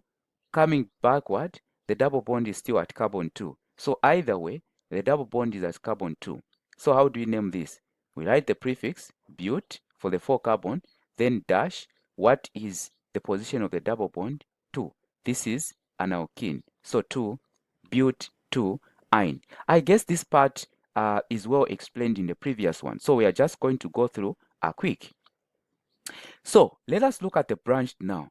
So for the branched, we have two things. 1, the double bond, and 2, the branch. So which one do we consider first? So we consider the double bond first, which is the functional group. Then whatever is going to give us the lower number in terms of the double bond, that is what also the branch will follow. So remember, where there's a branch, we said you determine the longest chain. If we are to look at going this side, the number of carbon are 3. Going down, number of carbon 2. So this means that going this side is a long chain. So it's the one that we are going to use. So 1, 2, 3. Okay? So which means whatever is outside becomes the what? The branch. So going forward, the double bond is at carbon 1. Coming, if we are to count backward, 1, 2, 3. The double bond is at carbon 2. So therefore here we go for the double bond to be at carbon 1. So that's the position of a double bond. Now to name this, after we determine that, okay, the double bond is at 1, so which means the counting, we are going to follow the forward one. This gives us the branch at carbon 2. So the branch is at carbon 2. And now in naming this, you start by putting the position of the branch. So 2 dash, what is the name of the branch? It is methyl. I guess you know why. Methyl. Then what is the alkene with 3 carbon? Is called propene. So methyl prop, okay, dash 1-ine. Let us not forget the position. So this is the name, 2-methyl prop 1-ine. Okay, so that is about isomers. This is something that we looked at in the previous video. So please, I urge you to go through that part to have the deeper understanding of this. Otherwise, we can proceed, and this time around to look at the chemical properties of alkenes. What are the chemical properties of alkenes? No, one thing about alkenes, so properties or chemical properties, so you can say chemical properties of alkenes. Okay, what I'm trying to say is that where we are coming from, we've determined that alkenes are reactive. So we can say alkenes are reactive. And the question is, what makes them reactive? So because of the functional group. So they have a functional group. Now, what is a functional group in this case? The functional group that they have is the double bond between carbon and carbon, which can break and allow attachment of other atom. And that is what we call, that is what makes them reactive. Now, what are the type of reaction that alkenes undergo? So, types of reactions under alkenes. What are the types of reactions that alkenes undergo? So one of the reaction is combustion. Okay, one of the reaction is what? Combustion. Now, combustion, where we are coming from, is us burning. Okay, so these burn to produce what? Depends with the amount of oxygen. So combustion, we can break it down into 1, complete combustion, and of course incomplete combustion. So the other one is the incomplete combustion, but we'll look at it at at a certain stage. So for complete combustion, what about complete combustion? So under this one, alkenes burn in excess. So these are the terms that you expect: excess, abundance, okay, abundance. You can talk of full supply. Then also you can say plenty. This one should be like this. So plenty supply. So any of these terms, if I use, just know that that is complete combustion. Excess oxygen or excess supply of air, full supply of air, abundant supply of air. And in this case, air, we are referring to oxygen. You know that this is the one that supports burning. All right. So they burn in excess abundance or full supply of air. And what is produced? Carbon dioxide and water. So what is produced is carbon dioxide and water. Now, let me give here an example of the first member, which is ethene. Ethene like this. Then plus what? Oxygen, or react with oxygen or burn in oxygen to produce carbon dioxide and water. So carbon dioxide and water is produced. Now, you need to balance this equation. That is one of the things you are going to find in the exam. Copy and, let's say, balance the equation that you are given, or write the equation and balance it. That particular part, you should be able to know it. If you are not aware of that, there's a video just right on this platform dedicated just on this part. Otherwise, you need to know these and also how to balance them. So let us come back to this. So combustion, complete combustion, these alkenes burn to produce carbon dioxide and water every time they burn in complete supply or in full supply of oxygen. Now, we also discussed the other type of combustion that is under alkenes, that is incomplete combustion. So incomplete combustion, simply these burn in the limited supply or short supply of oxygen, and what is produced as the product is carbon monoxide and water. So very important to know. Questions that you expect here, you find questions such as, what are the dangers of burning these organic compounds in limited supply of air or in short supply of air? Of course, they produce carbon monoxide, which is the harmful gas when it is transported in the blood. Okay, when it is taken to the cells, it deprives oxygen to the cells, and of course, they tend to die. In the case of brain cells, it damages the brain cells. So, very important to understand that point. Aside from that, the other type of reaction that these undergo is called additional reaction. So additional reaction across the double bond. Additional reaction across the double bond. The fact that they have double bond which can break and allow room for attachment of other atoms, these can undergo additional reaction across a double bond when it breaks. Now, types of additional reaction that these undergo. Types of additional reactions. So one of the additional reaction is one, hydrogenation. Hydrogenation. As the name suggests, hydrogenation, just the addition of what? Hydrogen. So hydrogenation, just the addition of hydrogen. Okay, addition of hydrogen. Okay, so addition of hydrogen, and this occurs for hydrogenation. Before we even give the reaction, let me just give of the conditions at which hydrogenation occurs. So one, there should be a catalyst. So these conditions are very important. These are questions you find. What are the conditions for that reaction? Okay, might not come as addition, hydrogenation, but of course through the reaction you are able to tell that this is hydrogenation. Then they ask for the conditions. So under this one, the condition is one, a catalyst, which is the nickel. So nickel is used as a catalyst. Then also it occurs at a temperature. So temperature is one of the conditions of around 300 degrees Celsius. Okay, so very important to take note. Now, let me just give a reaction here for hydrogenation. So generally, alkenes,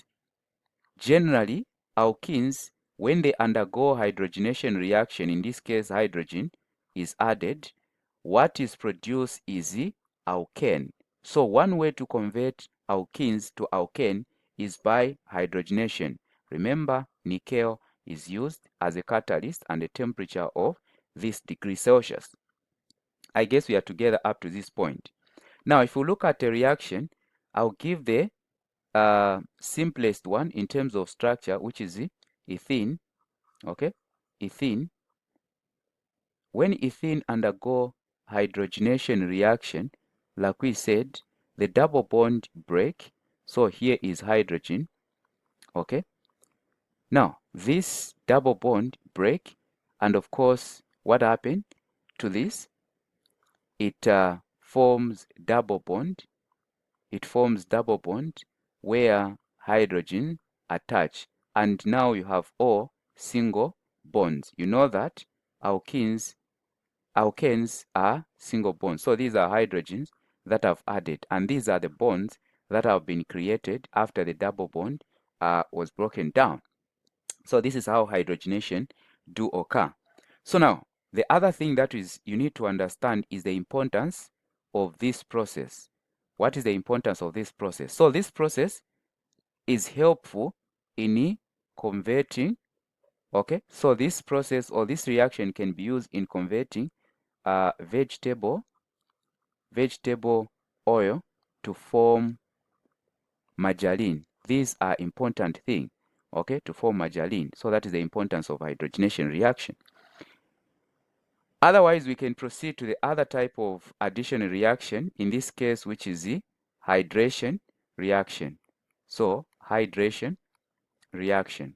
Now, when you hear of hydration, think of water. In this case, you're going to consider the steam, which is just in gas form.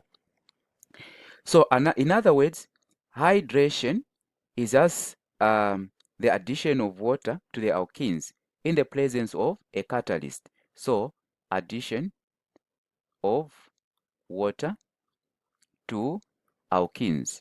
Now, when you add water to alkenes, result into the formation of what? Alcohol. So we can say it's addition of water to alkenes to form alcohol. Okay? Now, what are the conditions? What are the conditions? So this occurs in the presence of a catalyst. So what is the catalyst in this case? Phosphoric acid.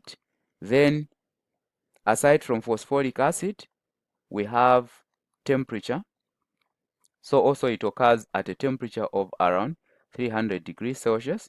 Then we have also pressure of around 60 atm. So these are the conditions at which the reaction occurs.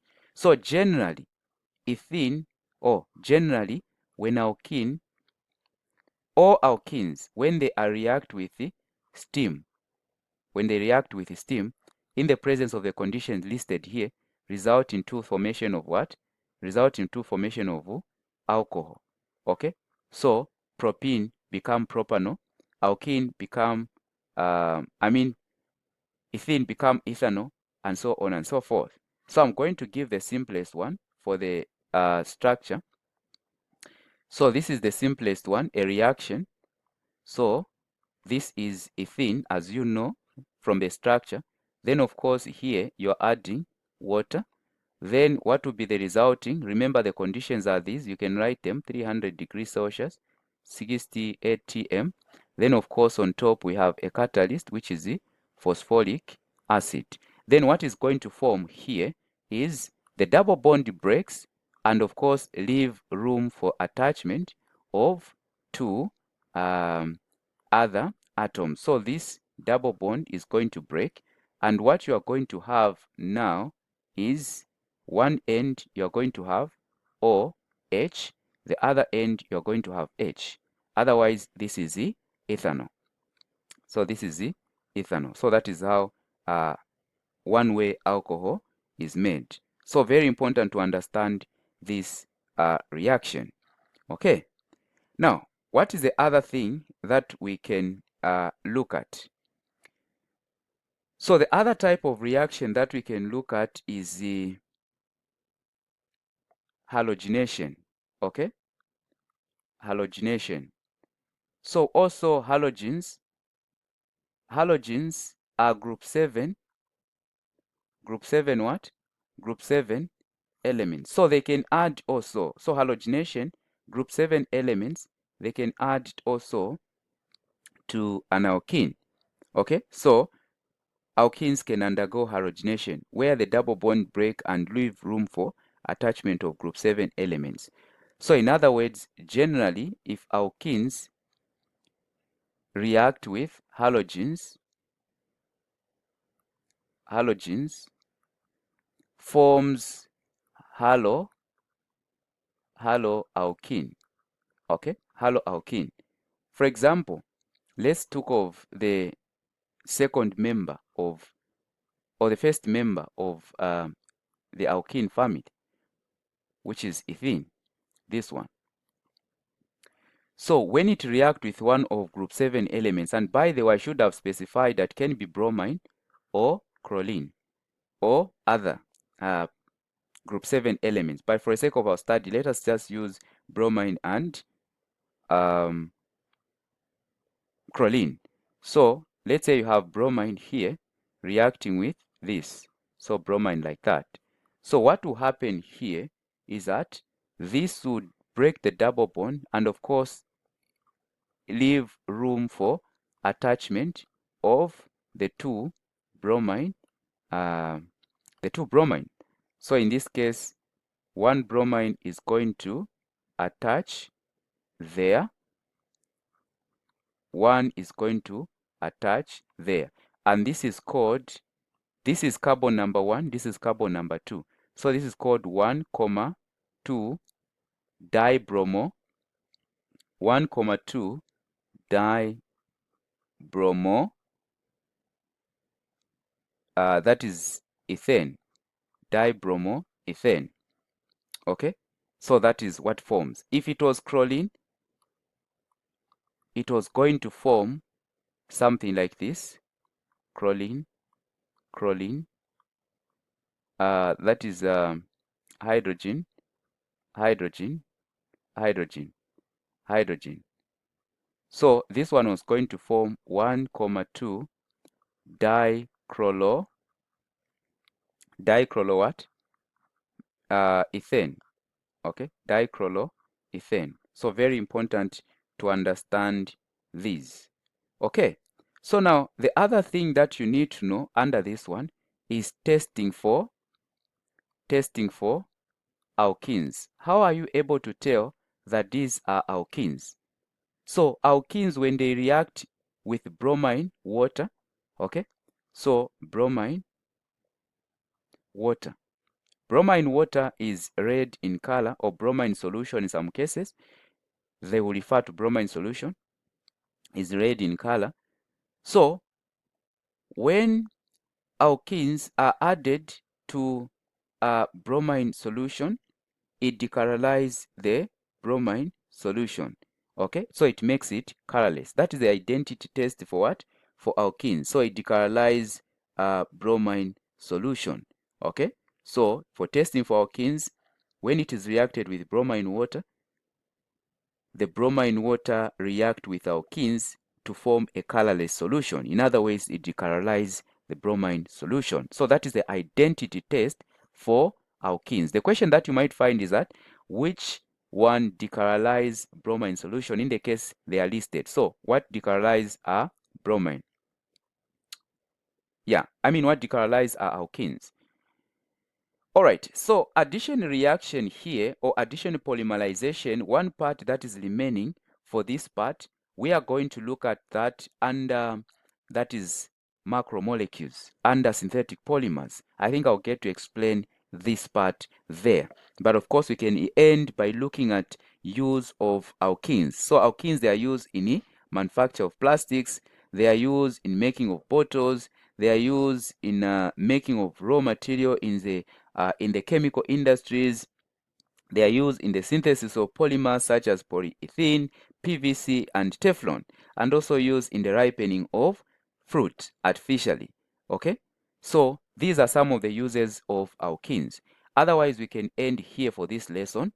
So if you are interested to join us for online lessons, you can just call the number 0976 402563. For physical lessons, we are found in Kabwata, near Kabwata Primary School, just along 80th Street as you connect to Ring Road. Otherwise, see you in the next one. A warm welcome to this platform. So in this video, we're simply going to discuss alcohol. So this is the third lesson that we are covering on organic chemistry. So if you've not gone through lesson 1, lesson 2, kindly do so before you come to this one. And another thing before we proceed, if you've not subscribed to this YouTube channel, make sure that you do so. Turn on the notification bell that whenever I post new materials, you'll be notified. Especially those that are writing soon, I'll get to post a lot of material that can be helpful in terms of your studies and preparations. All right, so we can begin. And the first question is, what are alcohols?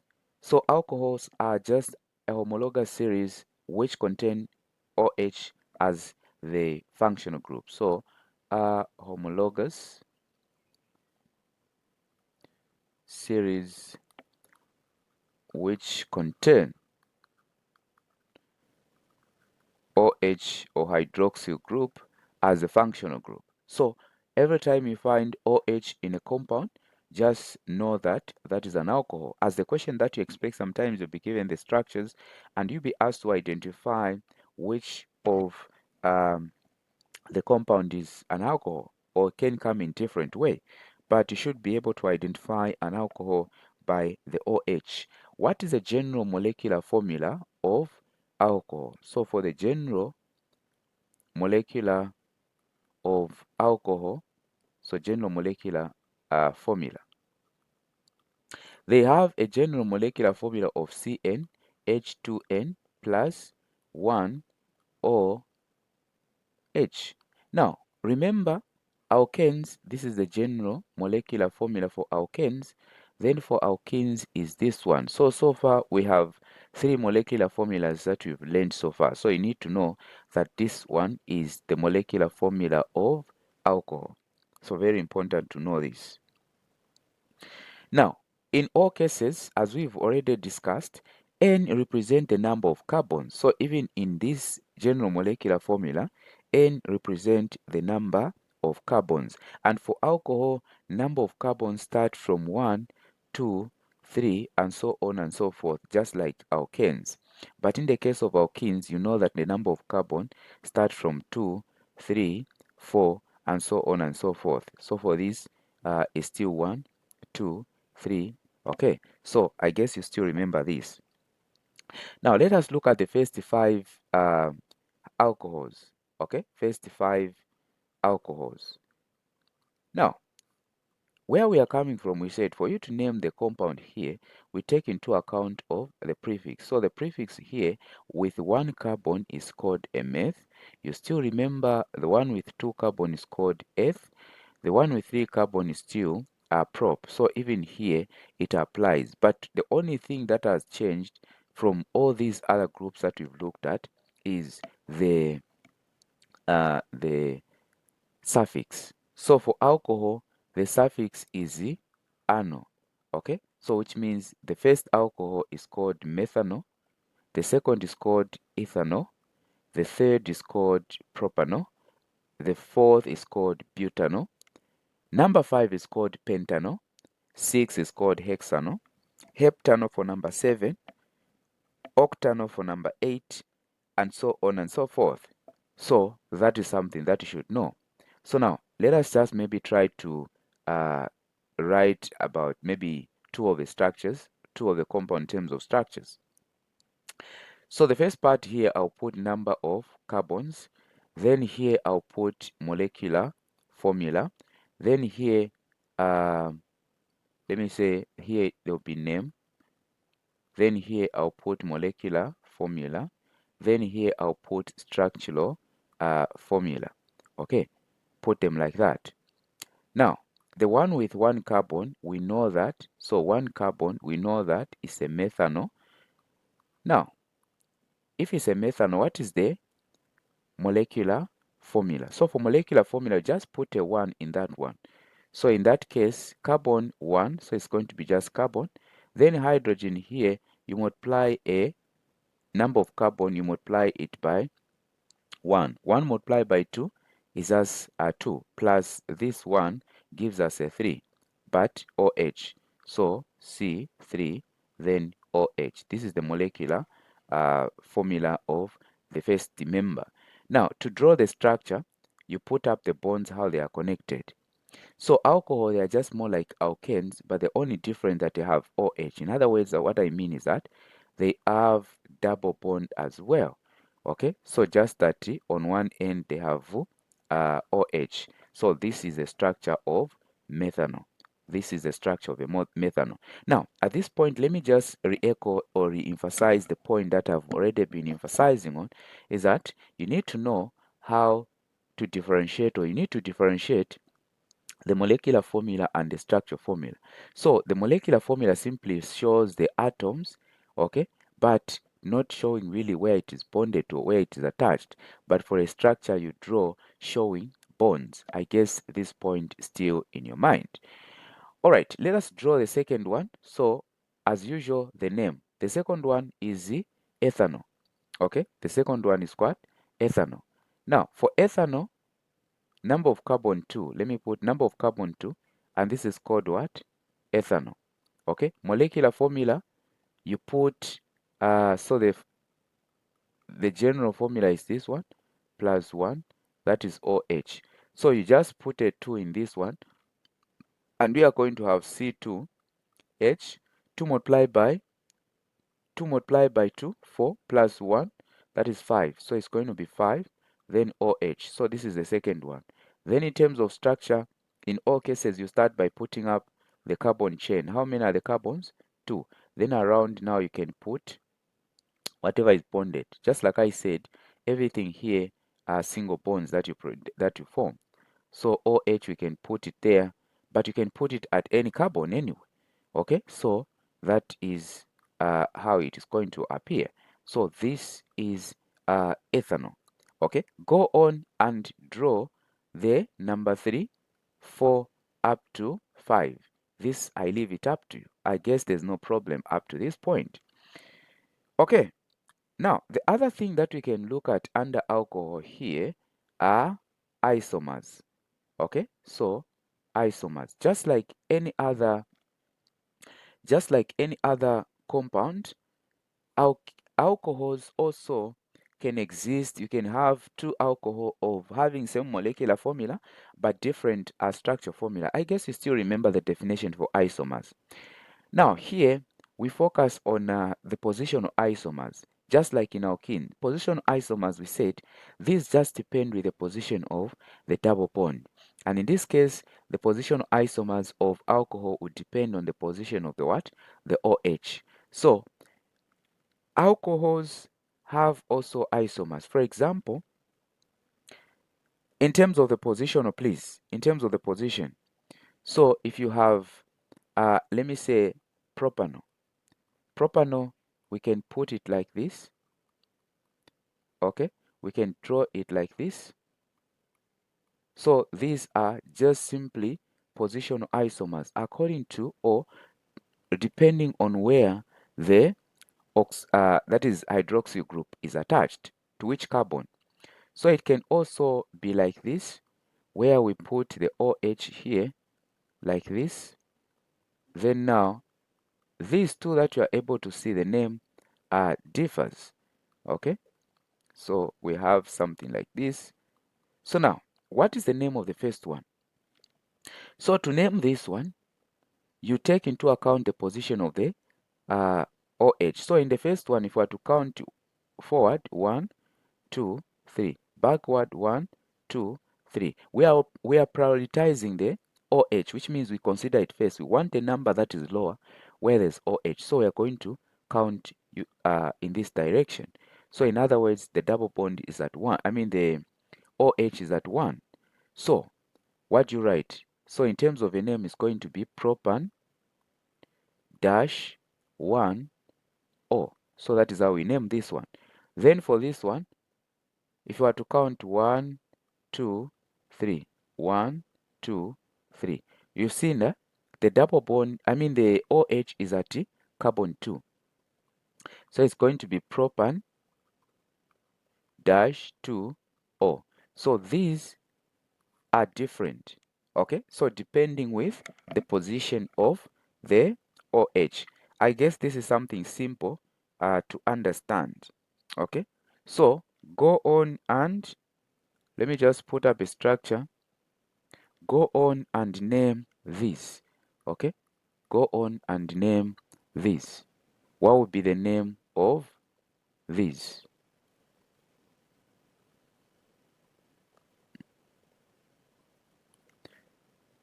What will be the name of such an alcohol?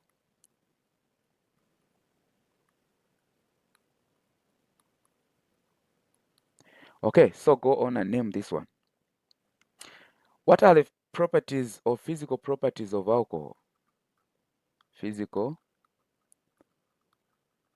properties of alcohol. The physical properties of alcohol is that the boiling point increases with increase in number of carbon. So you can say boiling, not only boiling point, but also melting point. Also, we can talk of, so boiling point, let me put it this way. Boiling point, melting point, density, molecular weight, all these increases as the carbon chain increases. What it means is that as the number of carbon increases, even the molecular, the boiling point, molecular weight, density, all these increases. Then alcohol, they dissolve in water. So they dissolve in water. Okay. Then the other one, that they have a characteristic smell. Have a characteristic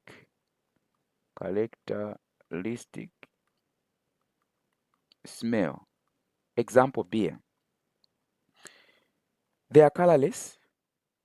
So these are some of the physical properties of alcohol.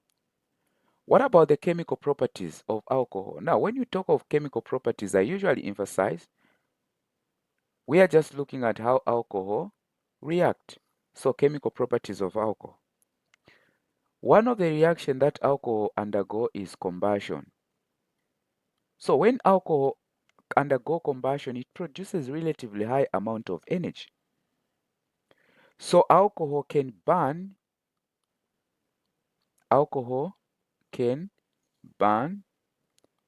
in plenty supply. Okay, can burn in plenty supply of oxygen, plenty supply of air to form or to produce. This is complete combustion, remember? So it's just the same to produce carbon dioxide and water. So this is still complete combustion. So alcohol can burn in plenty supply of air, which is just oxygen component of air, to produce carbon dioxide and water. An example that I'll give is, I guess you know this alcohol. Do you know this alcohol? This is ethanol. When it burns in oxygen, it produces, that is combustion, it produces what? Carbon dioxide and water. It's just a matter of balancing this equation where we add a 3 there, we add a 2 there, and we put a 3 there. So this is the combustion equation when one of the alcohol undergo combustion. Now, chemical properties, they all the compound, in other words, under alcohol can undergo combustion and produce carbon dioxide and what? That is in full supply of oxygen. A lot of energy is given out in this process. And of course, we know, and therefore it's highly exothermic. Now, aside from this, also it undergo, the other reaction that alcohol undergo is dehydration reaction, okay, or dehydration simply.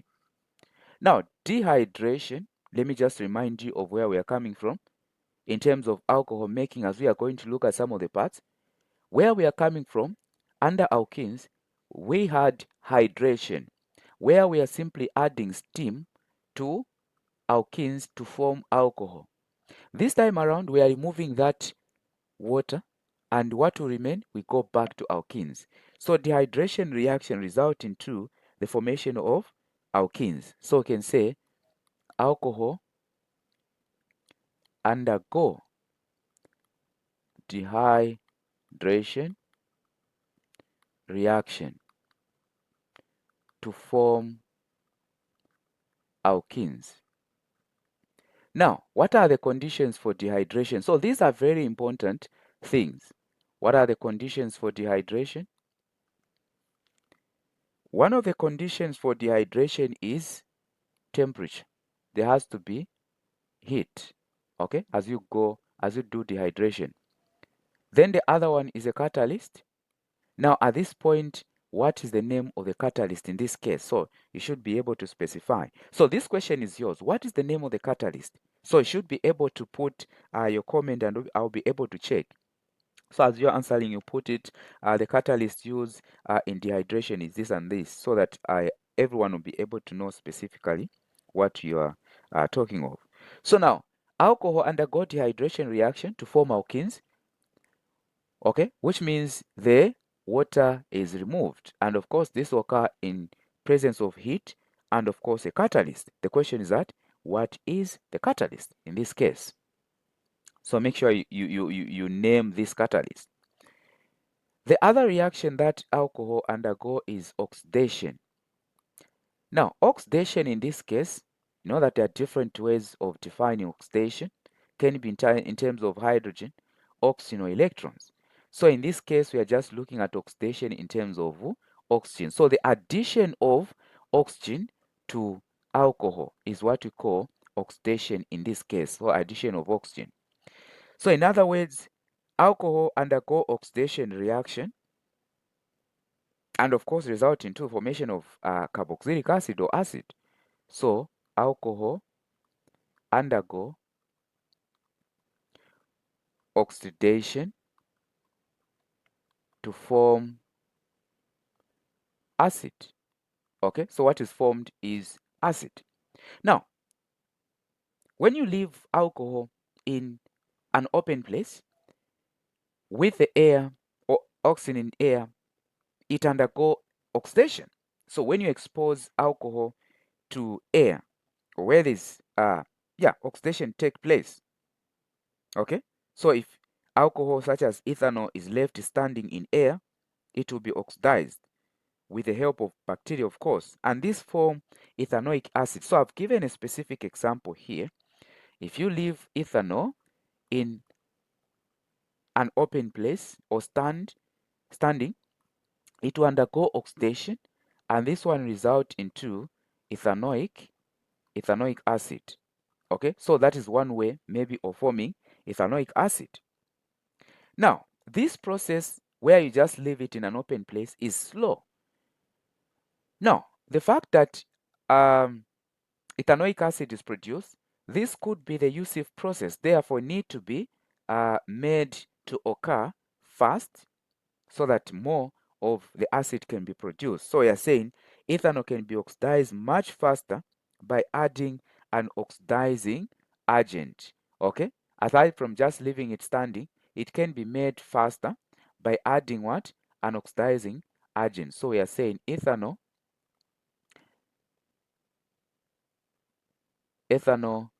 can be made to oxidize faster by adding an oxidizing agent.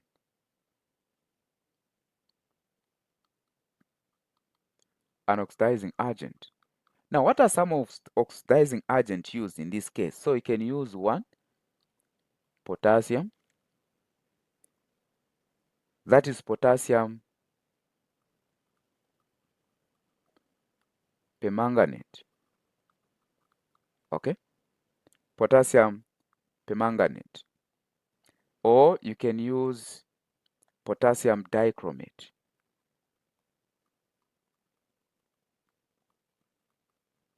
Dichromate. Let me just write a correct spelling here. So dichromate. So these are some of the oxidizing agents that are used to make this reaction fast. Now, which means if you have something like this, Okay, you want to do oxidation of alcohol. So this is a test tube. Okay.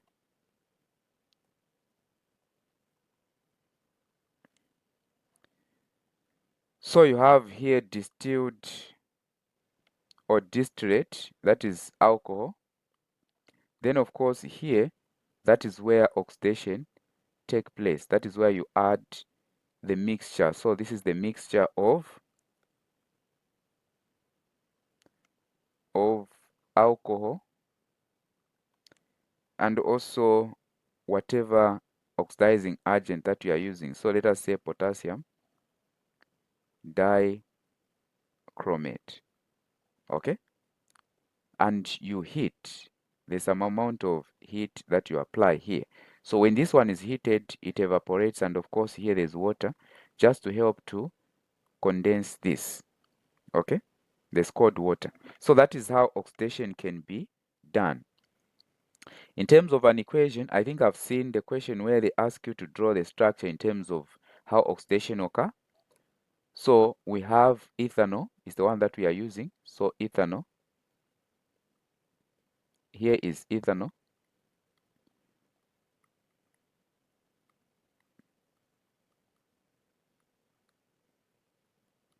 Then plus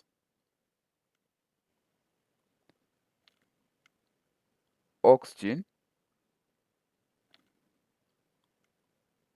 What is produced is ethanoic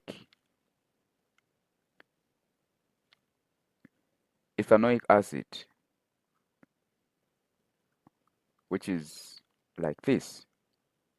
So here there's hydrogen, here there's hydrogen, there's hydrogen, there's hydrogen. Then plus water molecule.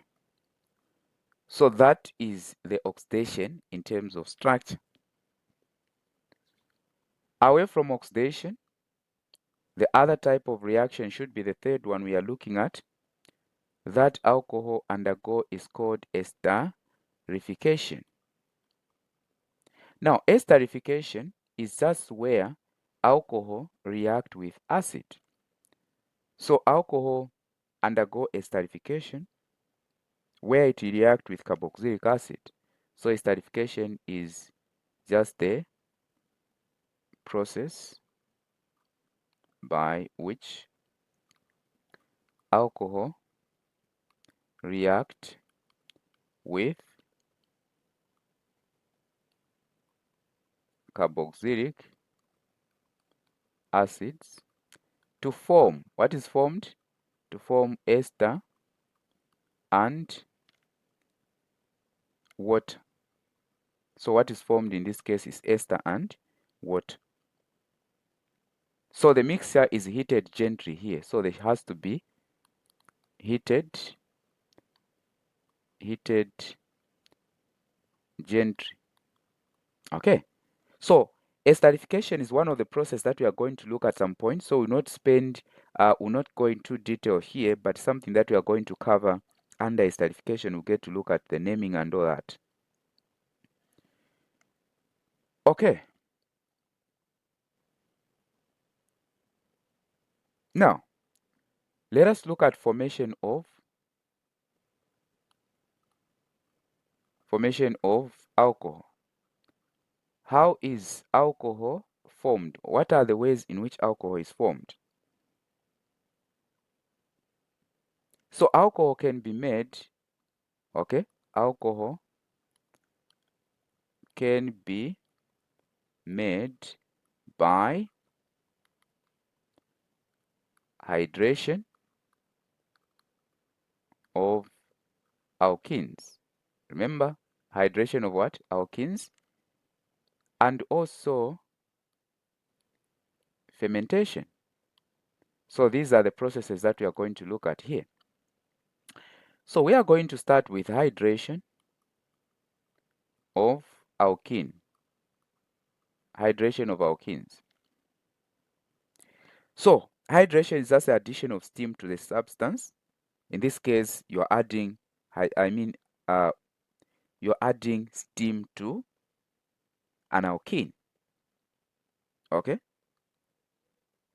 Now, here where we are coming from under hydration, I think we discussed that here they are catalysts. So when you are doing hydration, the alkene or whatever alkene you are dealing with is mixed with steam and of course passed through the reactor containing phosphoric acid as a catalyst. So since we've looked at this already, I can just emphasize on the part of the conditions. So hydration reaction is just addition of steam to alkanes. Okay, so addition of steam, which is just H2O, to alkenes. And what you form is the alcohol. Okay, the conditions. What are the conditions? Conditions where we are coming from, we said a catalyst. So conditions for hydration, very important to know the conditions as you prepare for the exam. So catalyst. What is the catalyst used? Phosphoric acid.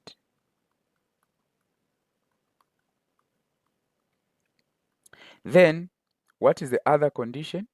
Temperature. So temperature of around 300 degrees Celsius. Then also pressure of around 60 atm.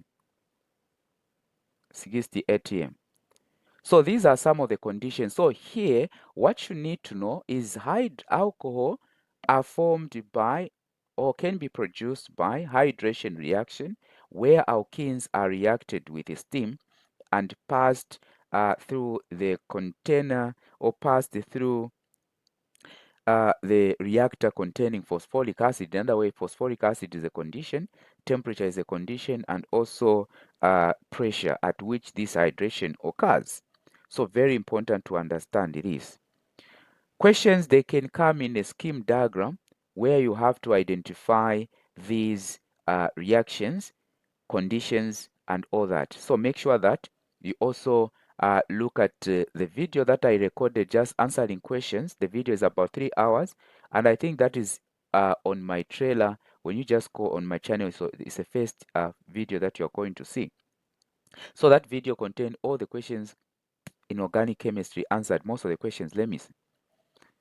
So make sure you check it out. All right. So let me just put up how a reaction will look like.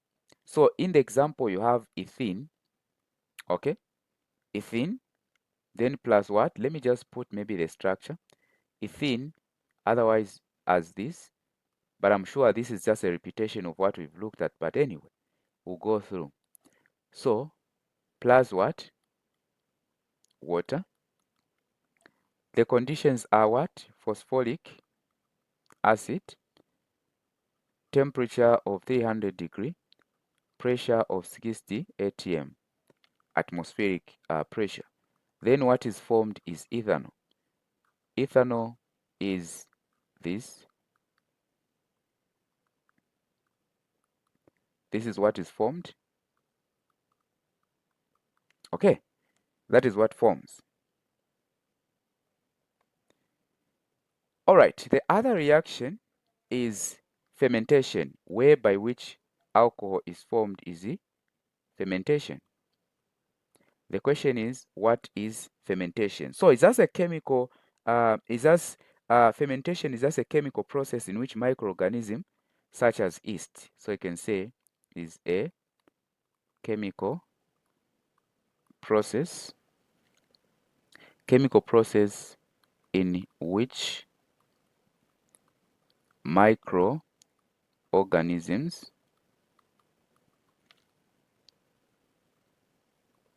such as yeast act on sugar or carbohydrate or glucose, let me say, to produce carbon dioxide, to produce carbon dioxide and alcohol. In this case, ethanol. Okay, so to produce alcohol. So that is fermentation. Have I seen a question where they ask you to define fermentation? Maybe. So it's just a chemical process in which microorganisms such as yeast, which means found in uh, microorganisms such as yeast act on the sugar to produce carbon dioxide and alcohol. Now, we're aware that yeast contain an enzyme called zymase. So it is this enzyme now that works. Okay.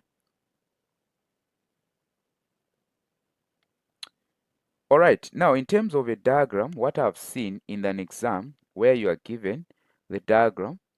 So let me just put up, they come in different form anyway, but let me just try to put up a diagram here, how it can be presented. Okay. So let us put up this.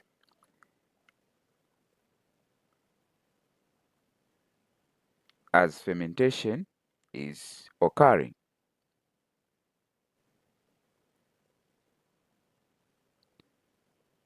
So now afterward we'll discuss the conditions and I'll get to explain very important points that you need to know as you go in an exam. So this is the diagram that I'm trying to bring out. Okay. Perfect. All right. So here you have some liquids here.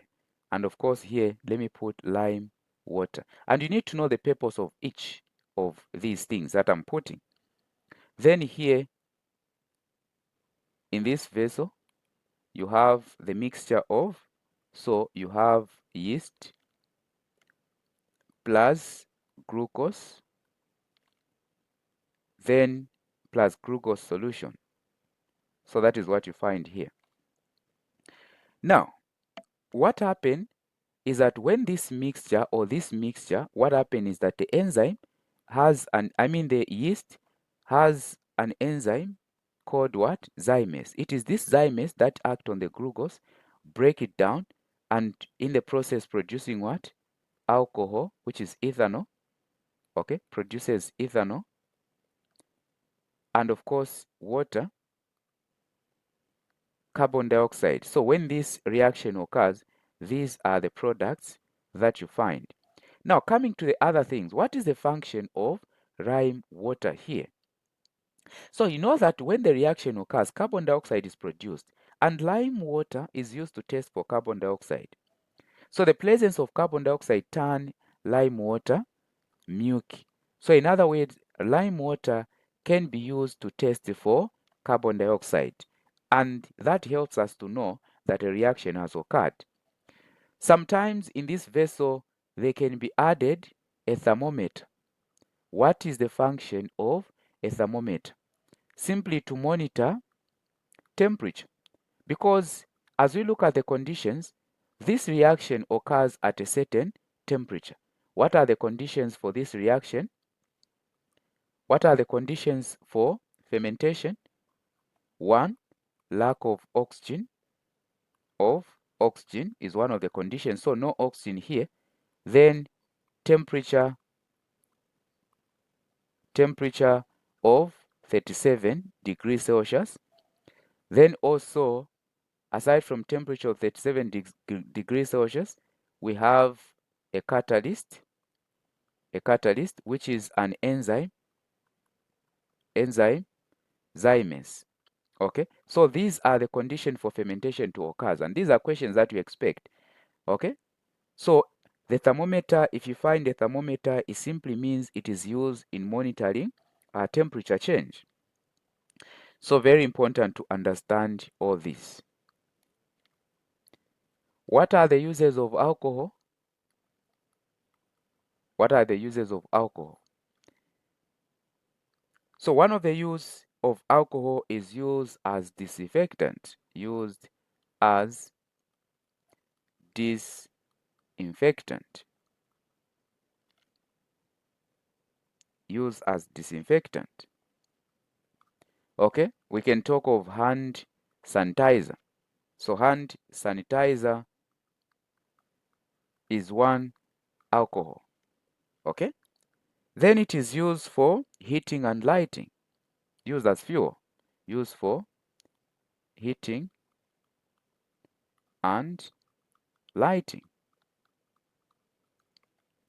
Then it is used as solvent. So used as solvent. So some of the industries use alcohol as a solvent because water cannot dissolve certain substances. So used as a solvent. Used as beverage. Used as beverage in beers. So these are some, I said some of the uses of what? Alcohol. What are the dangers of alcohol? What are the dangers of alcohol? So for the dangers of alcohol, one, it distorts the or impairment of or affects the central nervous system. So slows down the action of the nervous system. So you can say slows down action of central nervous system. Okay? Slows down the action of central nervous system. Damages the liver. The liver. Okay? Damages the liver. Quite a number of dangers of alcohol being health-wise, social. There are quite a number of dangers of alcohol. So another thing maybe that I've just that I want you to read on, that is on fermentation. Maybe describe, I've seen such a question, describe how fermentation occurs. Maybe how you can make alcohol from what? Cassava. Okay? Something like that. So, making of alcohol, let's say from cassava or maize, how can it be made? So that process, you need to know it. And of course, if you go through the questions that I answered, you should be able to find that question answered. Otherwise, we can end here for today. The next part, we are going to do carboxylic acids, and I hope you've enjoyed the lesson. If you've done so, please do not forget to subscribe, share to many people, okay? But if you are interested in the online lessons, you can just get in touch on the number 0976 402563 if you are interested to start physical lessons. So we offer both online and physical. For physical lessons, we are found in Kabwata, just near Kabwata Primary School along 80th Street as you connect to Ring Road. So if you stay in that locality, you can just get in touch and of course, yeah, you come through. Otherwise, see you in the next one. Today we do lesson 4 and mainly we focus on carboxylic acids. So if you've not gone through lesson 1, which covered which covers introduction to organic chemistry, looking at the terms and also alkanes, the second lesson is all on alkenes, the third lesson is on alcohols, and now this is the fourth lesson, which is on carboxylic acid. So if you've not gone through the 3 lessons, especially the first one, you might want to go through the first one before you come to this one. Otherwise, everything will relate to the first one. Okay. So also, if you've not subscribed to this YouTube channel, make sure that you do so that you do not miss out anything. Make sure that you share to as many people as you can. And find me on YouTube. Find me on Facebook, TikTok with the same name. Otherwise, we can start. So what are carboxylic acids? So carboxylic acid are just a homologous series of weak acid. So you're saying are a homologous series of weak acids. So carboxylic acids are homologous series of weak acid. Now, weak acid, you know that these are acids that partially ionizes in aqueous solution. And what we can add here is that they naturally exist. So naturally exist in plants and animals. Okay, they naturally exist in plants and what? Animals. What is the general molecular formula of these acids? General molecular formula. What is the general molecular formula of carboxylic acid? So the general molecular formula of carboxylic acid is C N plus 1 CH. Okay, I guess by now you know the general molecular formula of alkenes and alcohol. So this is the general molecular formula of carboxylic acid. And as you can see, this cut here, this part that you are able to see, that is C, this part is what we call a functional group. Okay, functional group. So what determines the reaction of the acid is that part. Now, if I were to draw or to draw the structure of the functional group, it would be like this. So this is that part. So this is the functional group. So whenever you find a compound with this, just know that this is an acid. What are the questions that you expect? Sometimes you'll be given the list of compound, then they ask you which of the compound turns litmus paper red. You know that that is a typical characteristic feature of acid. So take note of the functional group and also the whole general molecular formula. These are viable questions that you find in an exam. Okay, so what else can you look at aside from this? So this functional group, please, is called the carboxyl. It's called the carboxyl group. Okay, so that's the functional group of acid. Now, the other thing that we need to know, or that we already know, is that N in this case represent what? Number of carbons. N represent number of carbons. Now, where we are coming from, alkanes, they start from carbon 1, carbon 2, carbon 3, and so on and so forth. Alkenes, they start from carbon 2, carbon 3, carbon 4, carbon, and going up. Alcohol, they still start from carbon 1, carbon 2, carbon 3, and so on and so forth. But for acids, they start from carbon 0, carbon 1, carbon 3. So, carbon 2. So, which means the first member here has a carbon 0. All right, now let us look at how the structure will appear. So we are going to say number of carbons, then the name, then of course the molecular formula.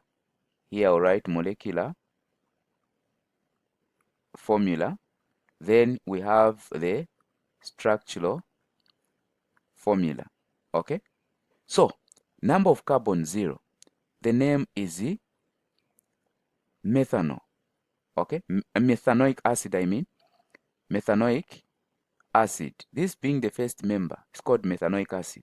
What about the molecular formula? We just put in the general formula is this plus 1 COOH. So I just put a 0 where there's carbon there, which means the whole of this one will be 0. Then again 0 there, the whole of this one will be 0. So this one is a hydrogen, so you only remain with one hydrogen and COOH. So it is like this. So this is the first member. If I were to draw the structure, it will be like this. Hydrogen attached to this functional group. Okay, attached to this functional group, something like this. So this will be the structure of methanoic acid. The second one has 2 carbons, which is the ethanoic acid. So the name is the ethanoic acid. Okay, what is the structure? We just put a 1 there, so it will be C1H, that is 1 multiplied by 2 is 2, plus 1, that is a 3, then C, this is called ethanoic acid. In terms of structure, you have 1 carbon, so this carbon when we are counting carbon, this carbon is a functional group part, so only one carbon here. So we have this attached to another carbon, which is a functional group, like that. Okay, already bonded. Okay, this one is then here bonded to 3 hydrogens. So this is how this appears. So that is the structure. Let us have a look at the third one. So for the third one, has 2 carbons. So you just put a 2 in that general formula. Okay, so you're going to have propanoic acid, propanoic acid. I guess you know where the names are coming from. So that's why I said if you didn't watch lesson 1, it will be very confusing, because propanoic acid itself, the first part is a prefix. Then, of course, the second part, anoic acid, is a suffix coming from acids. Then, of course, this shows the number of carbons. Okay, so now here the formula will be, if we are to put 2 here in this one, what is it going to give us? So putting a 2 here, it will be C2. 2 multiplied by 2, that is 4, plus 1, hydrogen 5. Then this. So this is the molecular formula. In terms of a structure, you put up carbon chain first. So there are 2 carbons attached to the functional group, this functional group. Otherwise, around it, hydrogens, hydrogens, hydrogens, hydrogens. Okay, so this is what we call propanoic acid.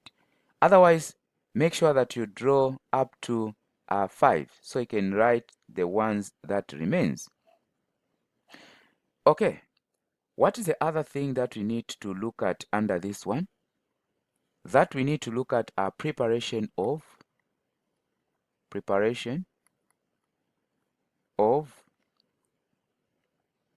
organic acids.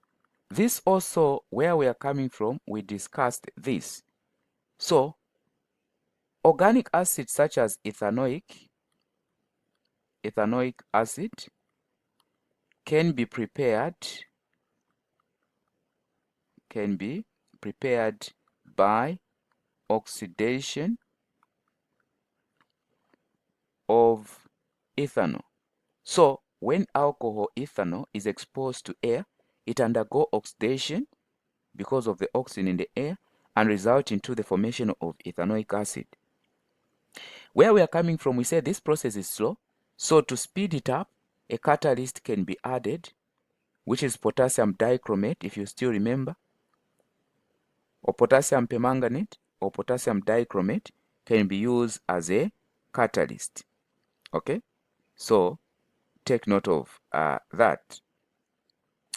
Then now we can look at the physical properties of acids. What are the physical properties? Now, for physical properties of acid, it doesn't matter you are dealing with the weak acid or the strong acid. So already what you know are the physical properties. 1, they have a sour taste.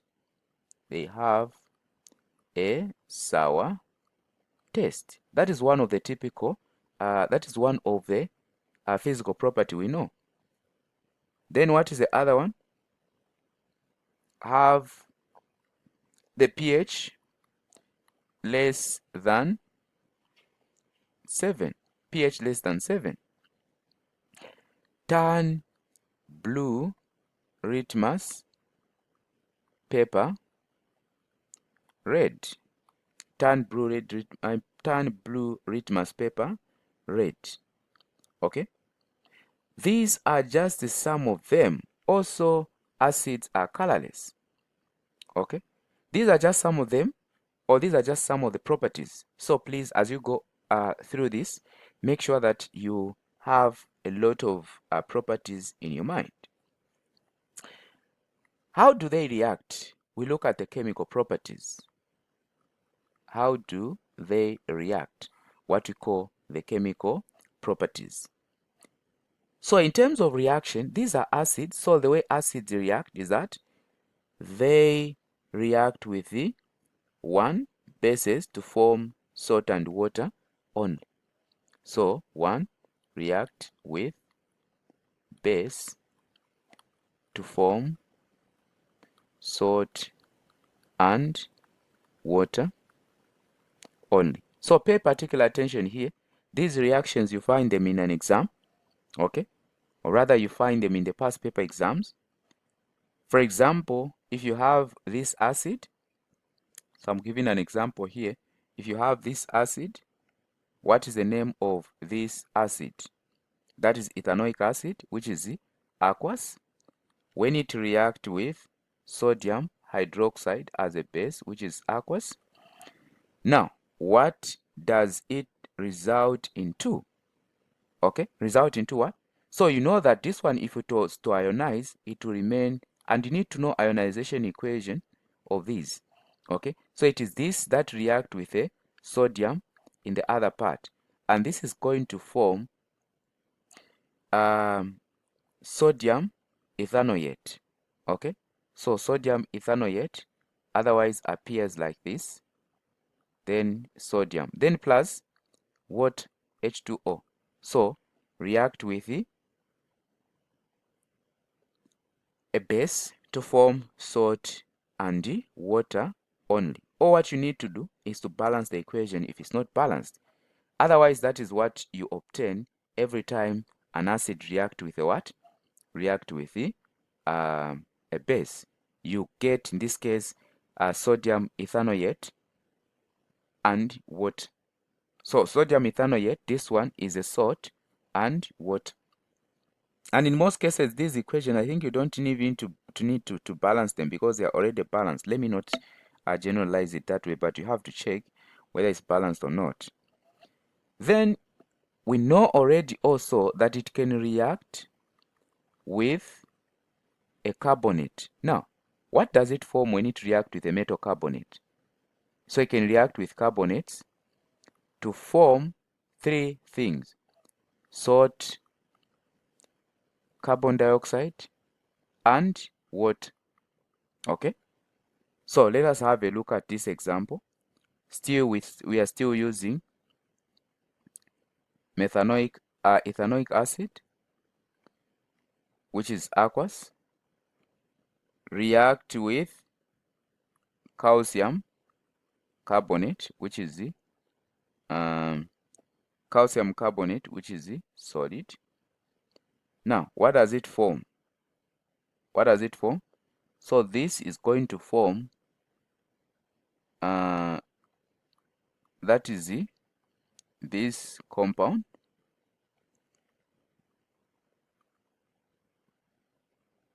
this one, calcium ethanoate plus carbon dioxide plus water. Carbon dioxide is a gas, so this is what is going to form. So calcium ethanoate and carbon dioxide, water. Okay.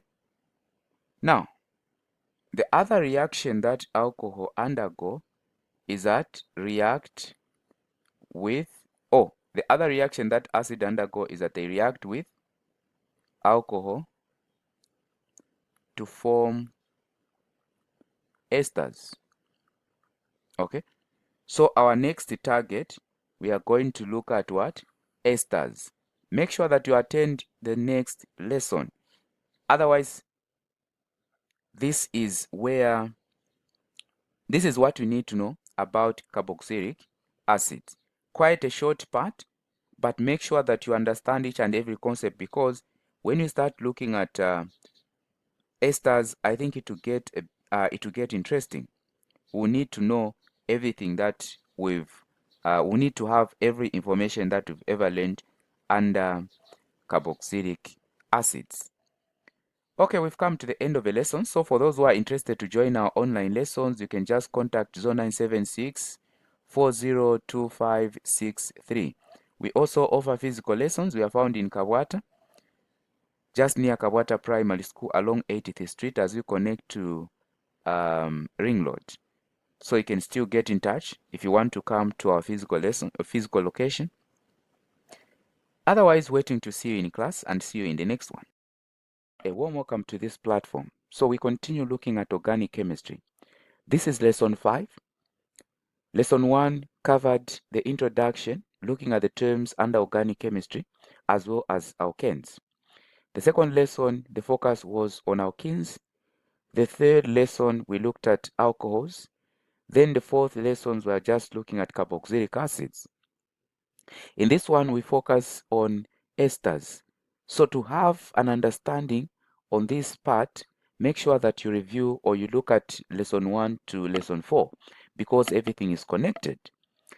So now, the question is, what are esters? So we can start. What are esters? So esters are just organic compounds. So esters are organic compounds that exist naturally. So are organic compounds that exist naturally. That is how you can define esters. Now, they exist naturally in what? In plants. So in plants, you can talk of the fruits, then and animals. So these are the ones that gives the characteristic smell of the fruits. For example, those are what you call esters. As you know, different fruits smell differently. You are able to tell that this is a fruit, this is a fruit, this is a fruit of this type.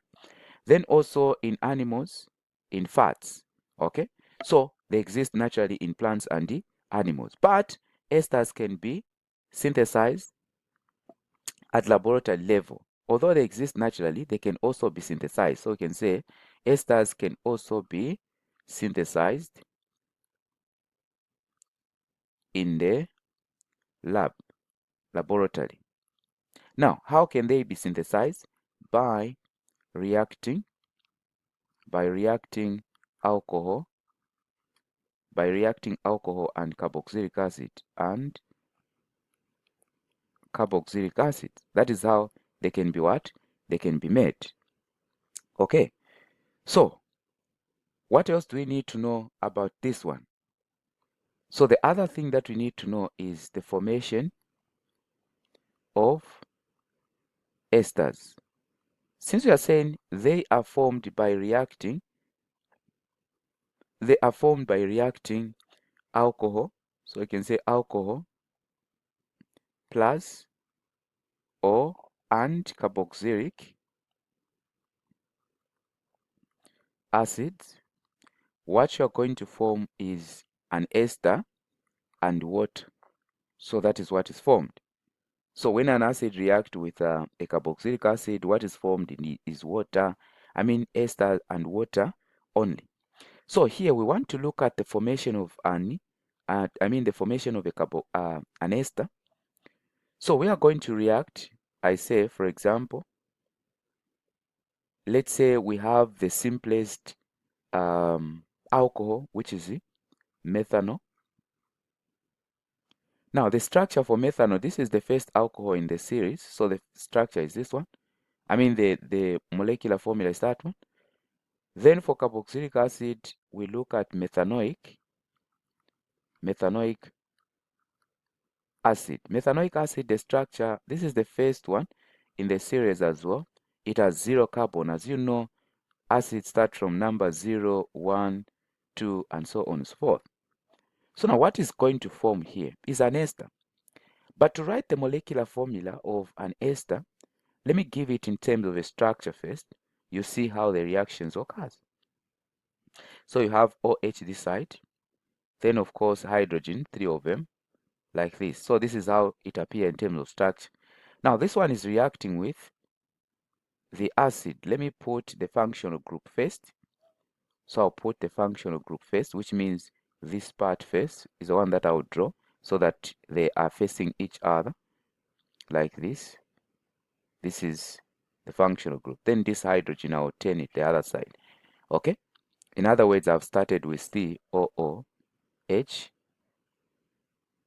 Okay? This part. All right. Now, how is it, or how is the reaction, or how does the reaction occur? So a catalyst in this one, what is the name of the catalyst that is used in this one? That is another question that you should know. What is the catalyst that is used in this case. So what is used here is concentrated sulfuric acid as a catalyst. So the conditions are very important to understand. So concentrated sulfuric acid is used as a catalyst. Now, how does a reaction occur for it to form an ester? So one thing you should know that the acid part give the OH, then this one, the H. So this is going to be eliminated as the what? But I'm not saying you do that when writing, just showing you that. So when this is eliminated, so what are you going to remain with? You're going to remain with this part attached to a carbon. So in other words, the ester is going to be C like this. Then of course O, otherwise attached to a carbon,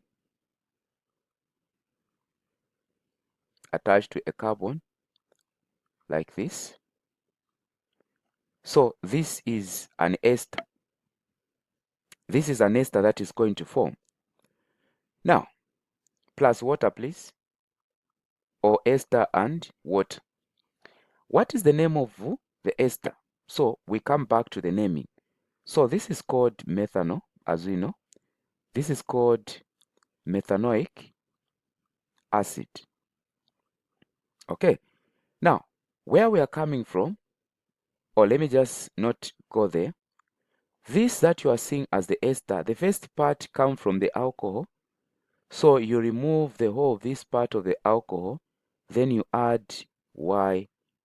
So this code is going to be methyl. Then now for alcohol, you remove the whole of this one. No, not the whole of this one. The whole of this one. Then you add this one. Okay? No, it's supposed to be O-A-T, if I'm not mistaken. So which means this one is going to be methanoate. Methanoate. Now that you have two parts, you can join them, and that is the name of an ester. So the name of an ester is going to be methyl methanoate. So that is how you name it. So the first part comes from the alcohol, where you just remove this and add YL. Then for the acid, forget about the acid, just methanoic here becomes methanoate. Then the name is methyl methanoate. I guess that's no problem. I guess there's no problem there. Let's look at the second one, or the second example. What about if you have, so I'll say example 2. What about if you have ethanol react with ethanoic acid? What are you going to have? So look at this. It occurs in the presence or a catalyst sulfuric acid, concentrated sulfuric acid. So now the structure of ethanol, you know, the molecular formula is this one. And I guess you're not surprised where these numbers are coming from. Then for ethanoic acid, how is ethanoic acid written? Otherwise, ethanoic acid is the one that has one carbon. Okay, the general molecular formula of acids, you know that is this one. Then COOH. So which means we are going to have a 3, then like this. What is going to form there? So in terms of structure, this one has 2 carbons. But of course, at the end, there should be OH, as you know. So this is ethanol. Then ethanoic acid, I'll start with this part. So here react with. Then how many carbons?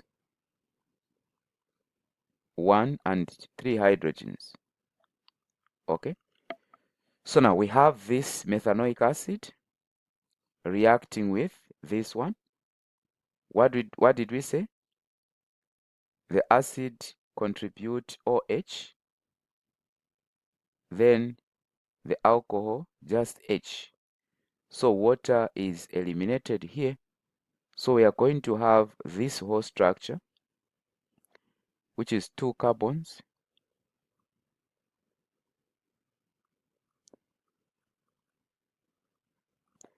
joined to O, then of course to a carbon, like that. Then there, how many hydrogens do we have? Like this. Okay, that will be the structure. Now, what is the name of this structure? So the first part is ethanol. So like we said, ethanol become ethyl, then ethanoic acid become ethanoate. So the name is going to be ethyl ethanoate. So that is the ester that is going to form. Now, in terms of the molecular formula, how is it going to appear? Look at this. So for the molecular formula, you can write this in advance in the middle, which is this part. Okay, which is that part. So this part is written as COO.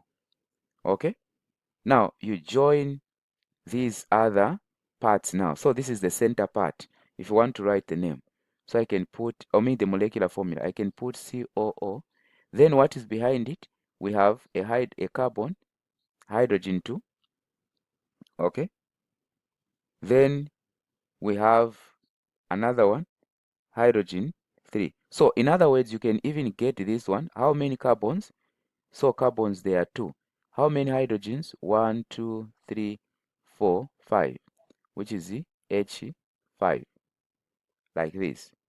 Okay, so that is how you can write it. Now ahead of it, we have 1 carbon and how many hydrogens? 3. So like this. So this is the molecular formula of this. Any problem here? I guess there's no problem writing ethyl ethanoate.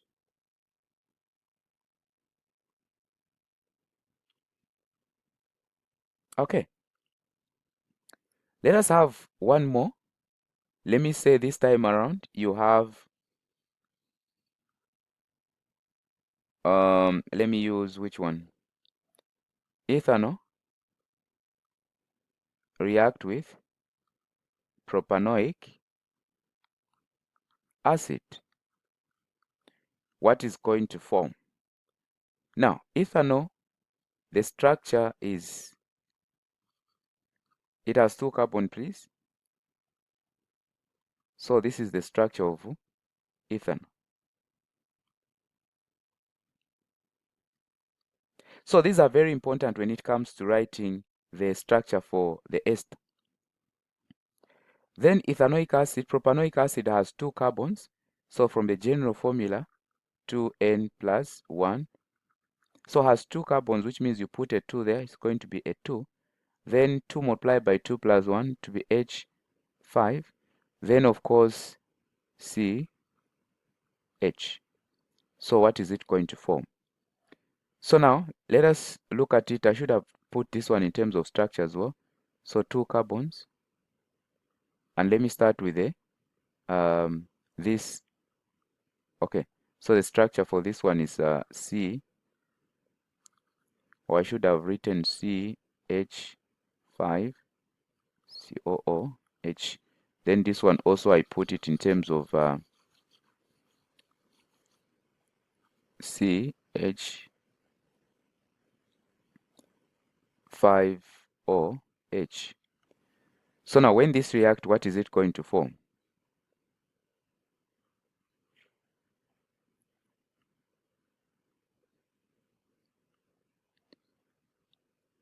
What is it going to form? So when this react, that is the ethanol and propanoic acid. When they react, what are they going to form? So in terms of structure, it will appear like this.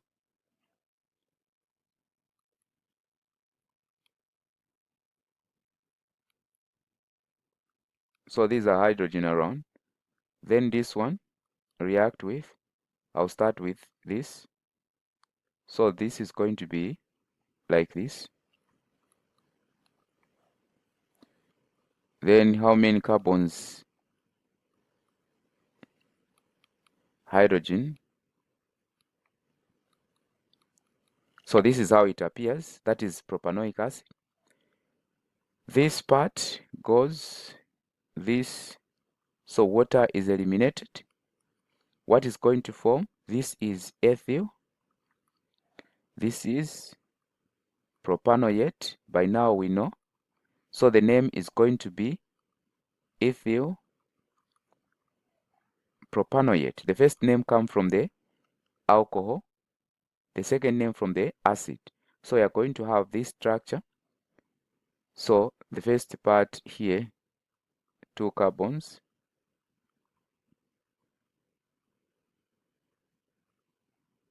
Let me just put it nicely. So I'll just take a small arrow here and we say carbon, carbon for the first one here.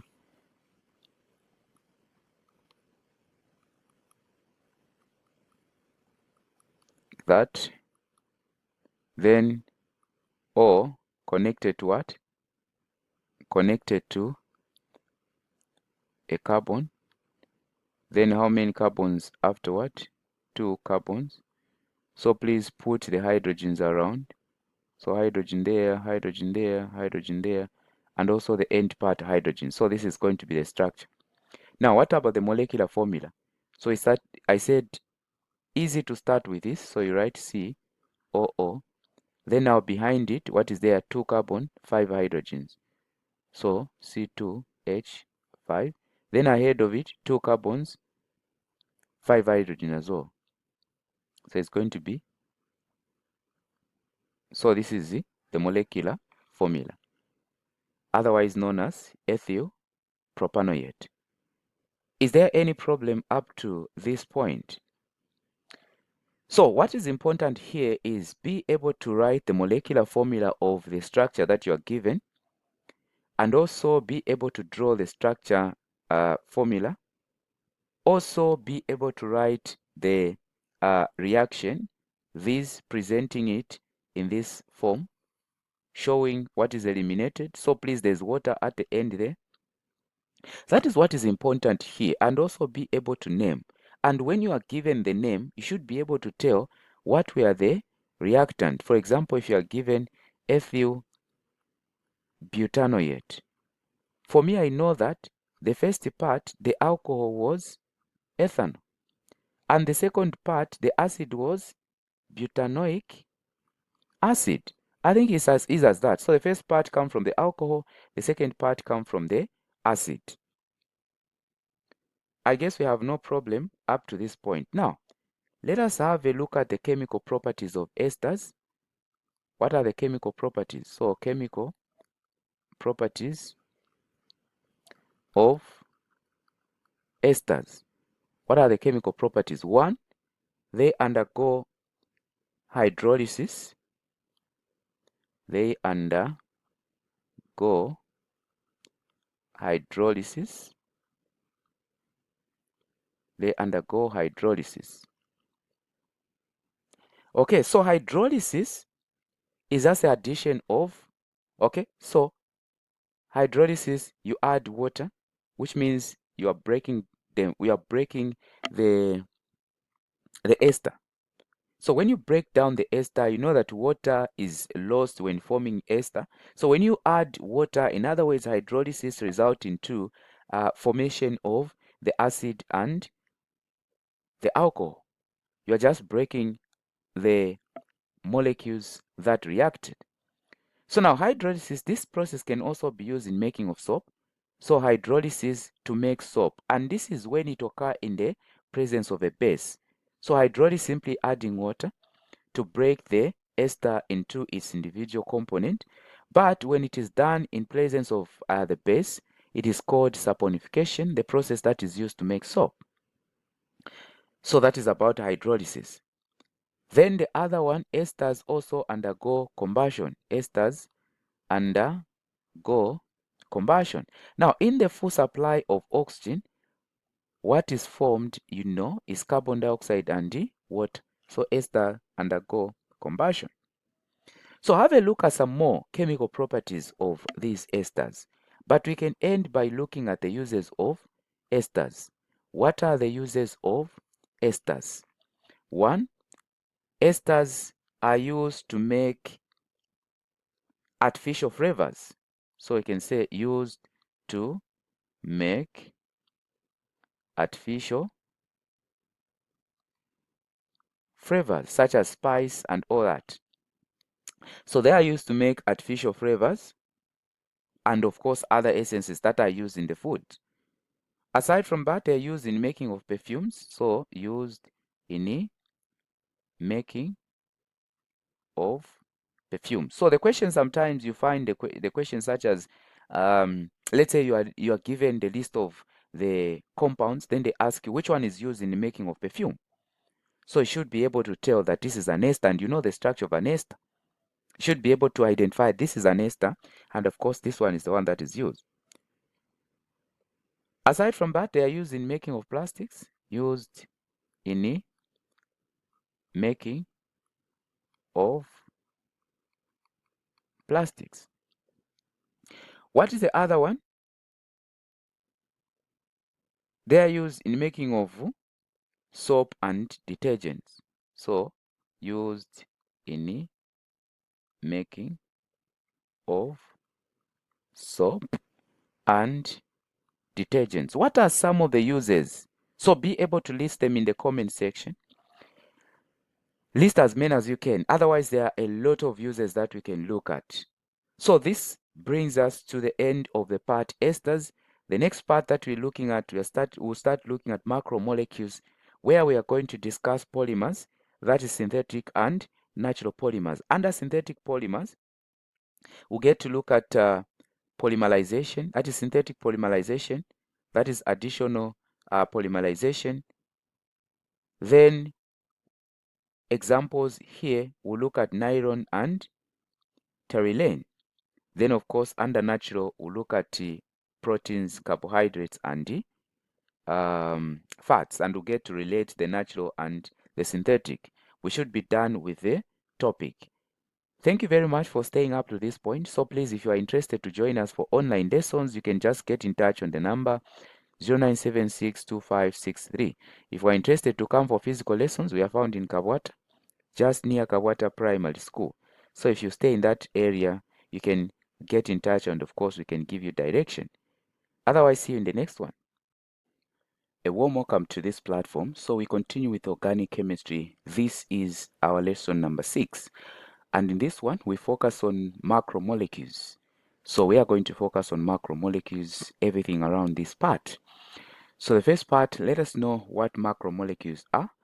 So for macromolecules are just giant molecules formed by joining smaller units. So we can say are giant molecules formed by joining smaller molecules. And these smaller molecules are called monomers. Okay? These are called what? Monomers. So macromolecules are simply giant molecules formed by joining smaller unit, otherwise known as monomers. Now, macromolecules are produced by the process called polymerization. So they are produced by the process called polymerization. And polymerization is simply the joining up of the smaller units called monomers to form large molecules called polymers. So macromolecules are formed by polymerization, and polymerization is just the joining of smaller molecules called monomers to form polymers. So polymer is a giant molecule. Okay, poly, a lot of monomers. So polymers. Now let us have a look at the types of the types of macromolecules. So we look at two types of macro. What are the two types of macromolecules? So two types of macromolecules, they can be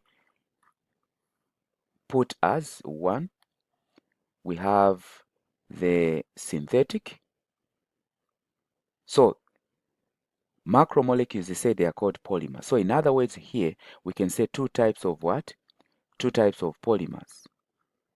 Okay, two types of polymers. So two types of polymers, we have synthetic polymers. Now, synthetic, without wasting time here, synthetic just means man-made polymers. So these are man-made polymers. Then the other one we can look at is natural polymers. So natural polymers existing naturally. Okay, so we are going to look at each of these. So we are going to start with synthetic polymers. So like I've already said, synthetic polymers, these are just polymers that are man-made. Okay, these are just polymers that are what? Man-made. So for synthetic polymers also can be into two. So two types of synthetic polymers. What are the two types of synthetic polymers? So one, we have what we call for synthetic polymers, we are saying there are two, and we have what we call additional polymers. Additional polymers. These are just simply made by adding unsaturated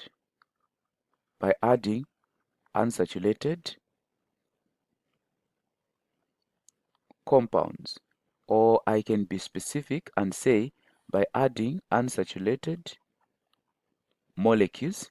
In this case, this is formed when alkenes react. So alkenes undergo additional polymerization. So when you deal with additional polymerization or additional polymers, just know that we are going to look at the polymers that are formed by alkenes. Then the other one we'll discuss it later, which is condensation polymers. So I can just maybe include it here. Condensation polymers. Now, condensation polymers, as the name suggests, so these are polymers that are formed, but in the process, there's elimination of water. So we'll get to dig deeper when you get there. But at the moment, we can start with additional polymers. So as the name suggests, additional, so which means we are just adding, okay? You are just adding the smaller units. So additional polymers here are just polymers that are formed by joining a smaller identical or unsaturated monomers. So are simply polymers formed from smaller, okay? So polymers formed from smaller identical unsaturated monomers, okay? In this case, alkenes. Okay. Now, let us look at the examples. Let us look at the examples. So, for example, so pay attention on this part because the question do come either you have to write the structure of the polymer formed or you are given the polymer, then they ask you of the monomers that or the initial monomers. So an example of the polymer that we'll look at is polyethylene. Now, as the name suggests, polyethylene. So poly, which means a lot of ethene molecules added to form polyethylene. Now look at this. This is ethene.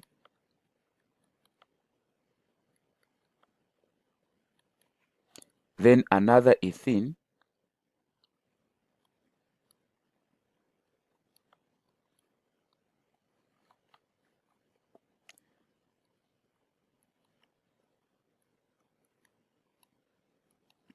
I can add another ethene. So 3 of the ethene here, adding. And let me just emphasize, one thing that you should know about this is that only a polymer is produced. So now, you know that the double bond in the alkene breaks, and when the double bond breaks, there's room for attachment of other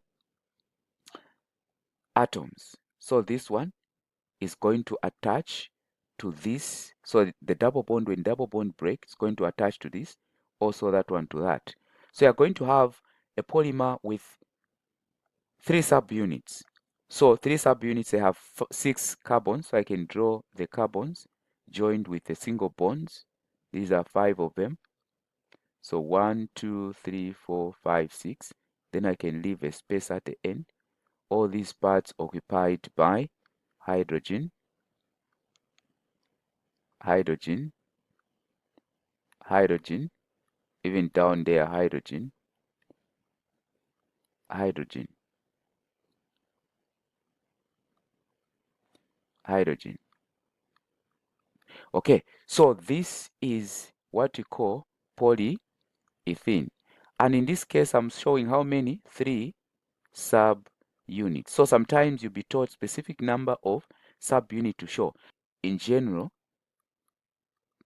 so if you have an alkene, that is ethene, in this case, this number represents number of subunits, resulting into a polymer, which is polyethene, with a lot of subunits. So to show that it's a continuous chain of this, you just put it like that. Then of course you're going to write N. So N represents the number of subunits there that are joining. Okay. So otherwise, this is the polyethene. What is the use of polyethene? The uses of polyethene. So this is very important to note that even as the number of carbon increases, also the texture of these changes. So for example, the polyethene is a soft, it makes soft plastics, and therefore they are used in making of plastics and or even making of squeezing bottles. Anyway, away from this, the other thing that would look at, maybe the other example, let me say example number 2, still looking at the additional polymers. In this case, let me give a different one and let us look at polypropene. Now, I want you to understand something. Sometimes the structures might be given so confusing to know what is the monomer. So now, propene, we know that is drawn like this. Okay, that is propene. I guess you'll still remember. So propene is an alkene with 3 carbon, but at least you know that between 2 carbon, there's a double bond. So this is propene. Now, when it comes to presenting this one, where additional polymerization is concerned, you want to expose the double bond, and therefore the whole of this subunit, you write it more like it's a hydrogen right down here. So you write it down here. And how do you change this one? So this whole one is going to be, how many carbons does it have? 1. How many hydrogens? 3. So it changes to this. So in other words, propene, you're going to draw it like this. We are saying want to expose the double bond. So you draw it like this instead of putting it like that. So which means another propene I can add here. That is another propene. This is another propene. Okay, let me just put 2.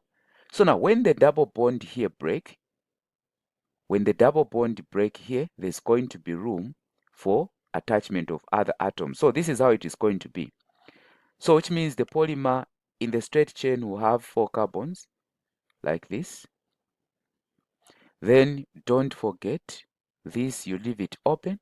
We have hydrogen, hydrogen, hydrogen, hydrogen, hydrogen, hydrogen, hydrogen, hydrogen. Then there you leave it open. Now, not hydrogen here, please. Look at this. And also here is not hydrogen, but something like this. Have you seen the way it appears? So this is polypropene.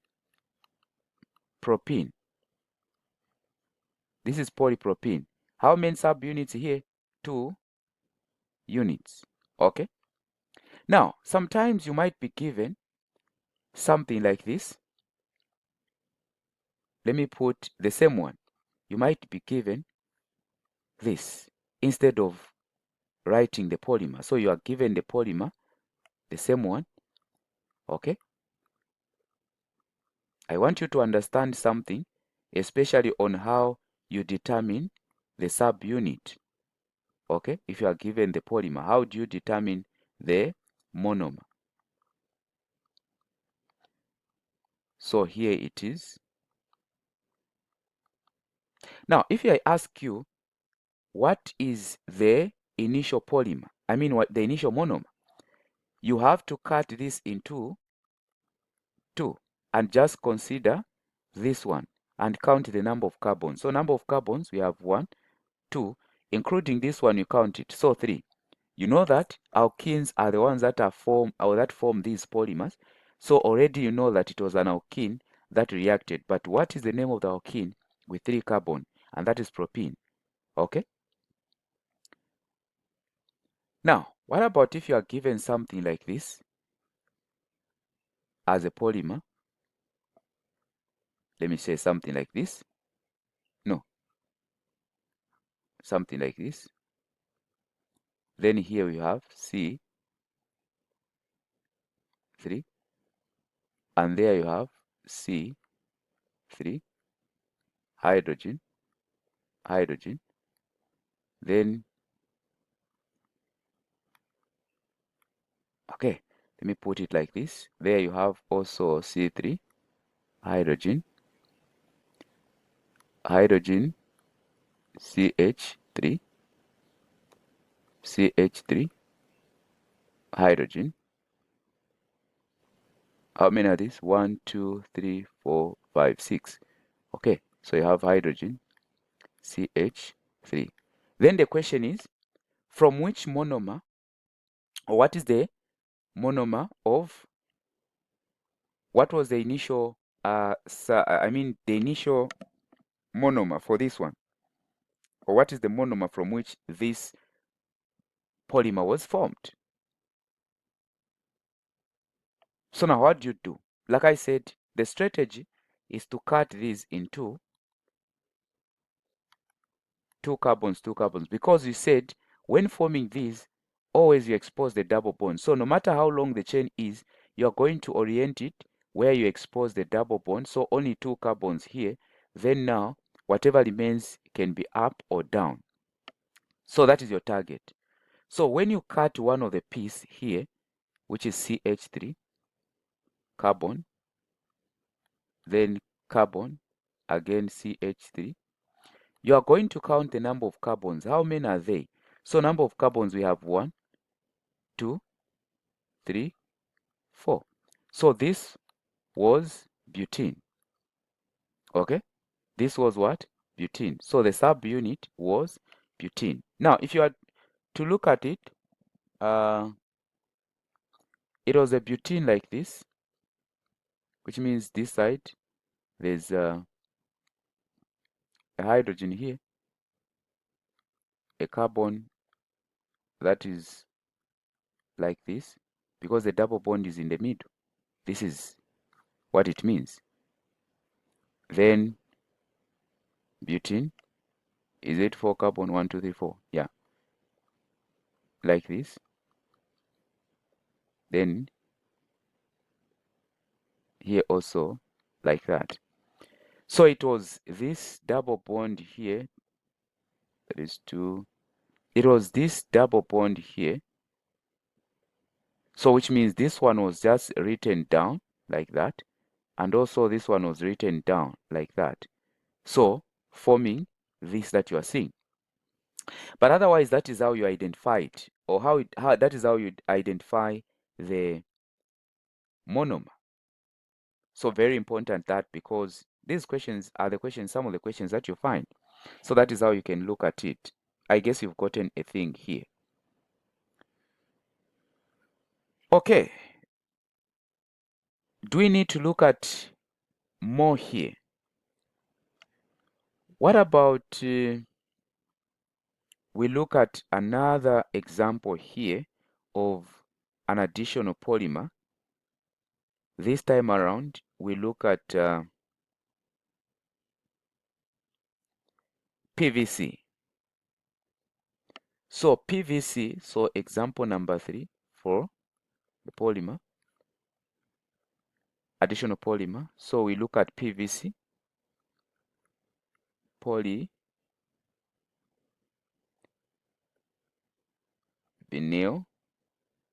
chloride,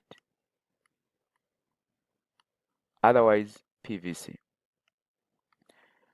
Okay, which is also known as the polychloroethene.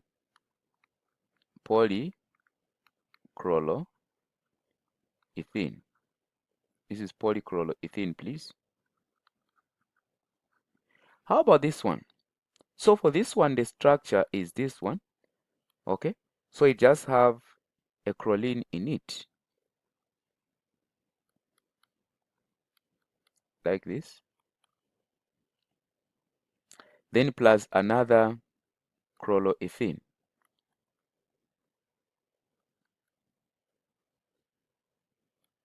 So when this join, it is going to form a thing like this, which is polychloroethene.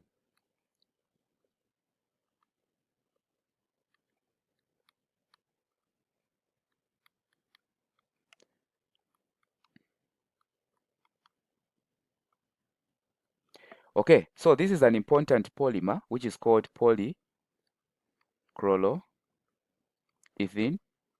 an important polymer that is used in making of plastics, paint. What else is PVC used for? Making waterproof clothing, electric cabling, and all that. So these are some of the use of that is polychloroethene, which is PVC.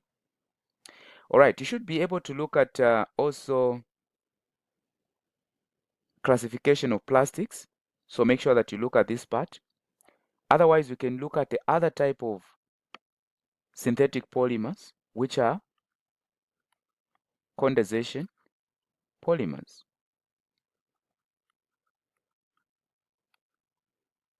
Now, condensation polymers, we know that these are formed by elimination of water. So a condensation polymerization involves 2 subunits. Okay, so we can say involve 2 subunits which combine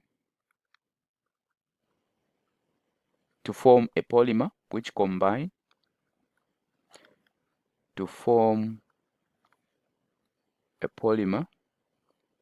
and in the process water is eliminated. So there's an elimination of water here. So condensation polymer just involve 2 subunits which combine to form large molecules with elimination of what? Water. What is more important here is to look at the the condensation polymers here. One of them that you are going to look at is the nylon and also terylene. These are examples of terylene, please. Terylene is this, the spelling. Okay, so these are the ones that we are going to look at. So we'll start by looking at Niron. What about Niron?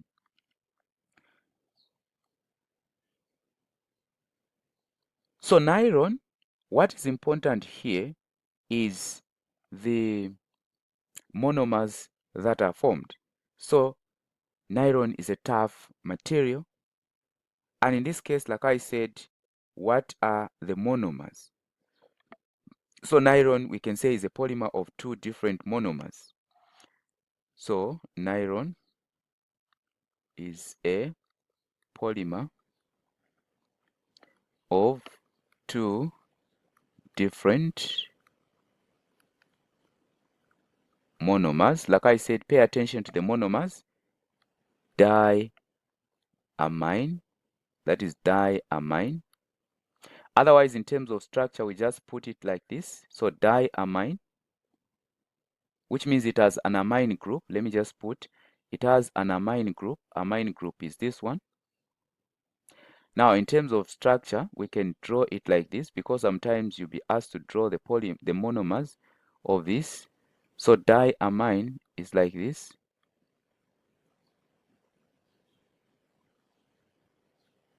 This is diamine, which means two amine functional group at the end. So this is diamine. So monomers of diamine and dicarboxylic. These are the monomers of Niron. So dicarboxylic, otherwise the functional group of dicarboxylic is, the carboxyl group at the end is this one that we already know. This is the functional group at the end. Now, how does it look in terms of a structure?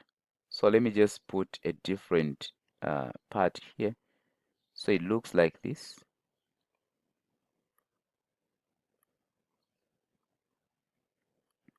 This is the dicarboxylic.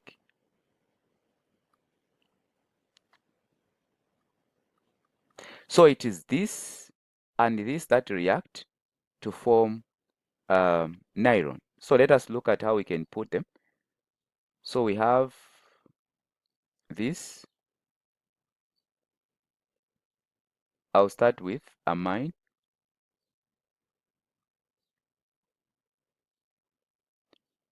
Then, of course, reacting with dicarboxylic.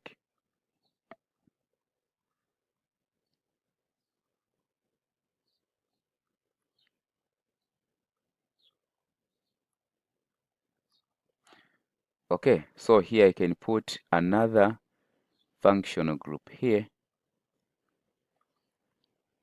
like that. Then here I can add another amine, like this. So a lot of them join, and what is formed is what we call Niron. Okay, so at the end I can just leave it open like that. Now, how does a reaction occur? So here,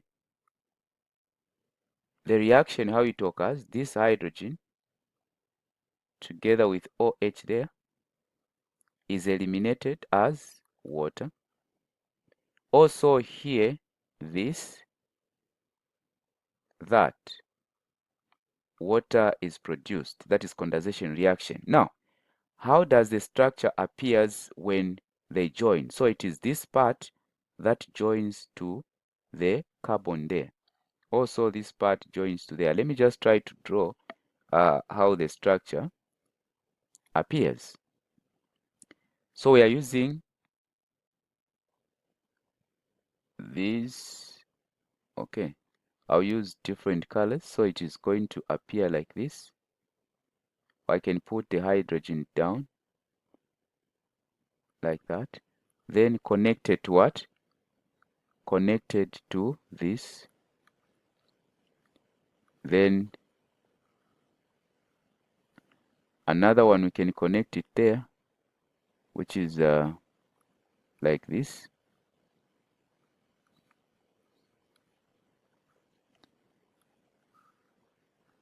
like this. So I can put these to differentiate them like this. So it can be a continuous chain. So now what we are interested in, so this is how the polymer appears, can be a continuous chain of these. And I'm sure you've seen these in the past papers. Now, again, the other thing that we are interested in is to know what is this linkage. So this is called a linkage. What is the name of the linkage? So questions that you expect, what is the name of the linkage? And also draw the structure of a linkage. So to draw the structure of a linkage, the linkage is simply looking like this. So if you're asked to draw the structure of a linkage, this is what you just put up. And this is called the amide linkage. Otherwise also known as what? The peptide linkage.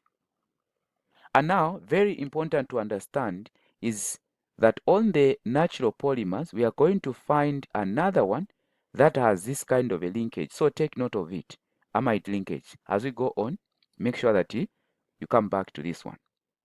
So that is about nylon. Now, what are the uses of nylon? Uses of nylon. What are the uses? What are the uses of nylon? So, nylon is used in the making of clothes. So, making of clothes. Making of ropes. Making of ropes. So, what are some of the uses? So, make sure that you do comment in the section, in the comment section, some more uses of nylon. Otherwise, you can proceed to look at the second one, which is the terylene. What about terylene? What do you need to know about terylene? So, for terylene is a polymer which is formed by condensation. That one we know. Now, also under this one, what is important is to know the subunits. You know already that it is formed by condensation, polymerization. Now, terylene is made of two different monomers. That is what we are interested in. Two different monomers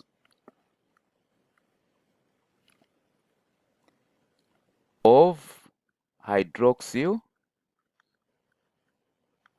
which means OH, of hydroxyl and carboxyl. Now we know that carboxyl is this.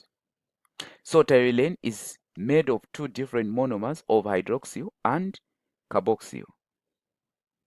Okay, so let us look at these. So hydroxyl, this hydroxyl looks like this. Let me try to do this. Looks like this. Then here you have this. So this is the hydroxyl. Then the carboxyl, like this.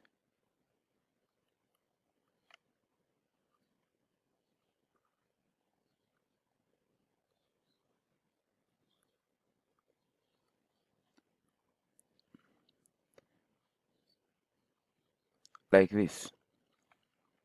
Okay, so when these two react, that is what result into, not two or a lot of these react, that is what result into what we call terylene. So let us look at how they join. So you have the first one here reacting with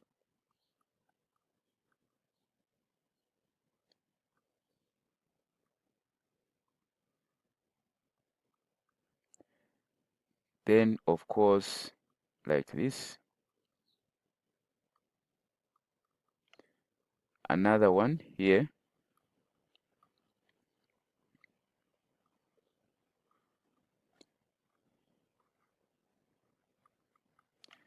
Okay. So if you have such, we said this is condensation. So the joining result into the formation of the bond, or elimination of water, result into the formation of the bond, and water is eliminated. So this carboxyl group is the one that contribute the OH. Then of course the other one, which is the hydroxyl, is just the H. So even right here, this. So in the process, we are saying water is eliminated, but how is the structure going to be? So in this case, let me shade these. Let me shade these. So we are going to have something like this. So when this is eliminated, this carbon will join, it will join direct there. So how is it going to be? So it is going to be like this.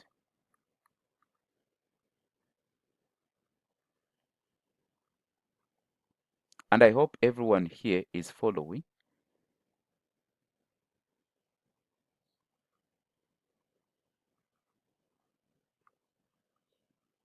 So this is how the polymer is going to be. So repeating units. I'm sure these are some of the things that you would have seen in the exams. So now, again, the interest, what is the bond? Or how can you draw the bond? So the bond is this one, or the linkage. This is the linkage. Okay. So what is the name of this linkage? So this linkage is called ester linkage. The linkage is called what? Ester linkage, and that is how you draw it. So this, the whole of this, if you see something like this with ester linkage, so the linkage, I think, should be able to help you to identify the polymer. So that is called ester linkage. What is the use of terylene? Also used in making of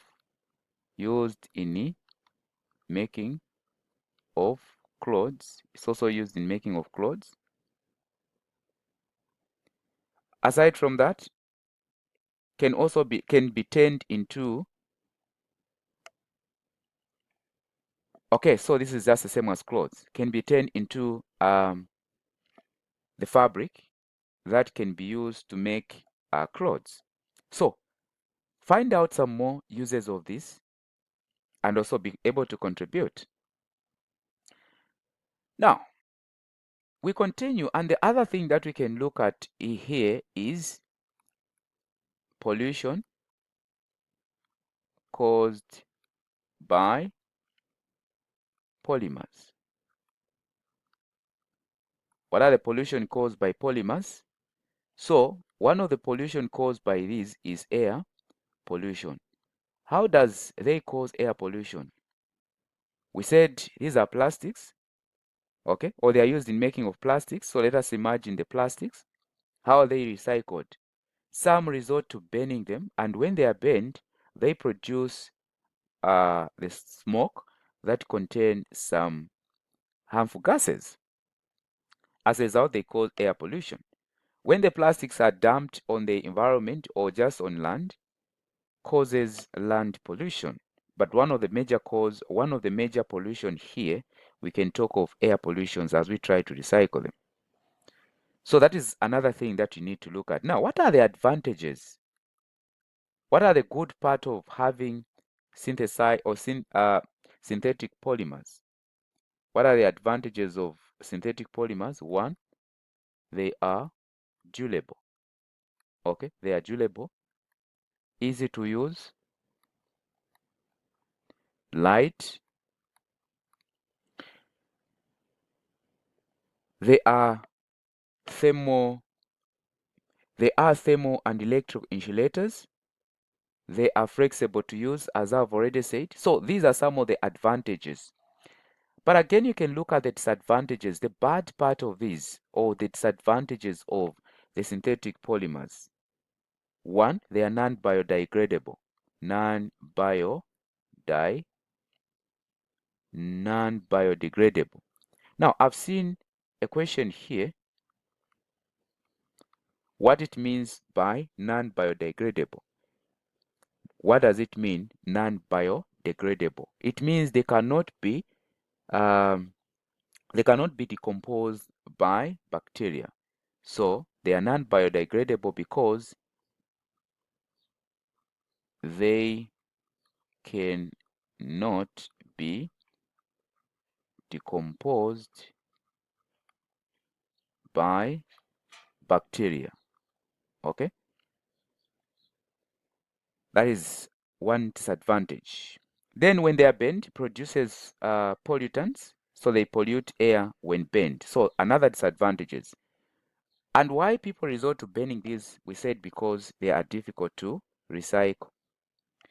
Now, bringing us to the other thing now, what are the reasons?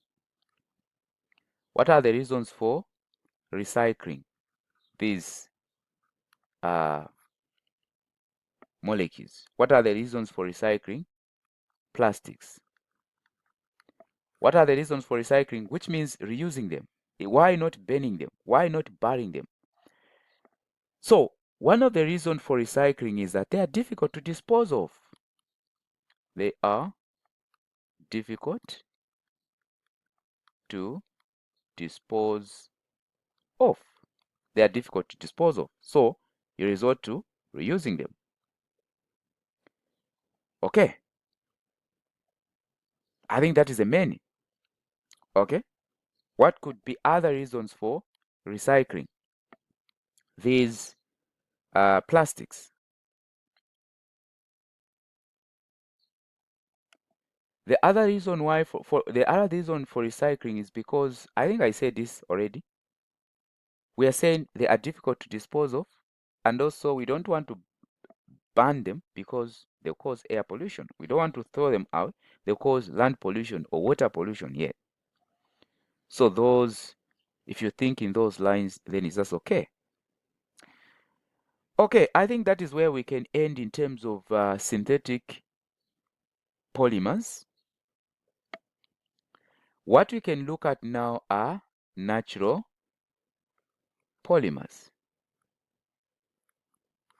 What are natural polymers? So these are naturally existing polymers, and one that we have, or natural polymers that we have, one, proteins, carbohydrates. So natural polymers that we have, proteins, carbohydrates. Then we have lipids. These are natural polymers that we have. Now, looking at proteins, we are not going to go into biology where we discuss the uses of proteins, this and that. I think our main concern here, so we are going to start with proteins, please. Like I said, we are not going to go into detail describing what protein is, or the uses of protein. But instead, we just go direct to look at the basic units of proteins because that is what we're interested in. So proteins are made up of amino acids. So that is what we're interested in. So amino acids. Now, an amino acid has a carboxyl group and also an amine group. Okay? At one end, it has the carboxyl group. The other end, it has the amine group. So let me just maybe an example of an amino acid looks like this. Okay? So where you find it has a carboxyl group at the end and also an amine group at the end. So something like this. So this is an amino acid. As you can see, at the end there's a carboxyl group, the other end is an amine group. So now, protein is made up of amino acid, and about 20 amino acid, they combine to form proteins. So in this case, what we are interested in is just to show the reaction of these amino acid and the bond that is formed. So let us have this example. Okay, it's an amino acid.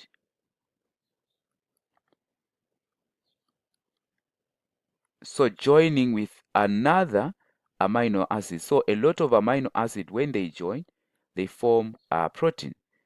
So now, you orient them in such a way that the carboxyl group of one amino acid faces the amine group of the other amino acid. This is what I mean. So we can have this.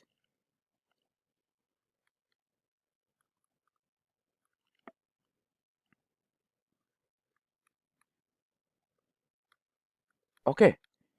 So as you can see, this is the amine group of this amino acid. This is the carboxyl group. And of course, okay, they are facing each other. So what happened? For these, they react. Remember, this is also condensation reaction because water here is eliminated. So this and that is eliminated as water. So which means what you are going to form is the bond between, and be able to remember the bonds that we've looked at. So what is going to form is this. Just put this.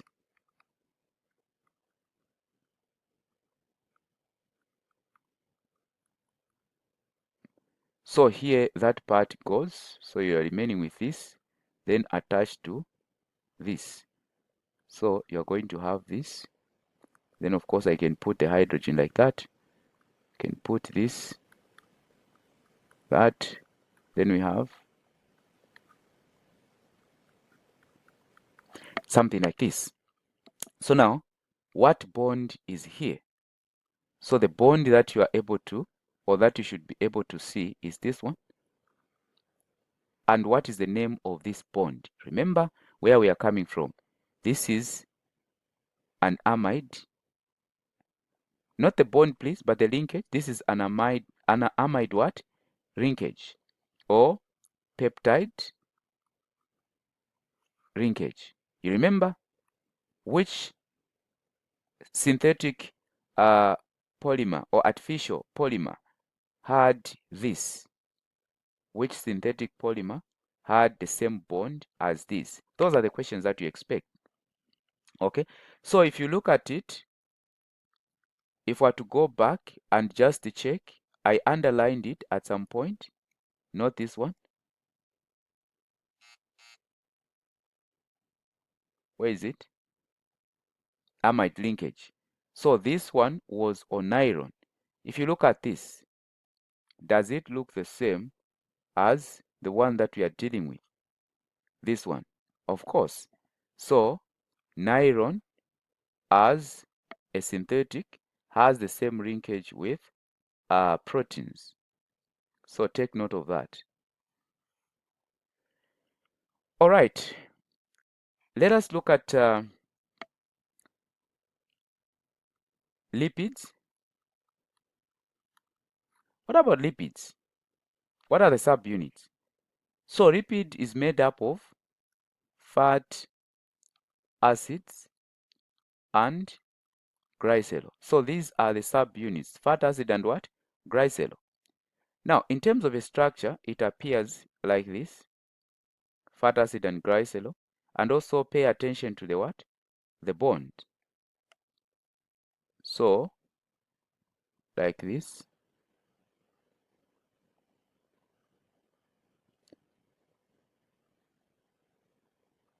This is the whole glycerol. Then you have 3 fat acids joined to this, otherwise joined like this, with a long chain.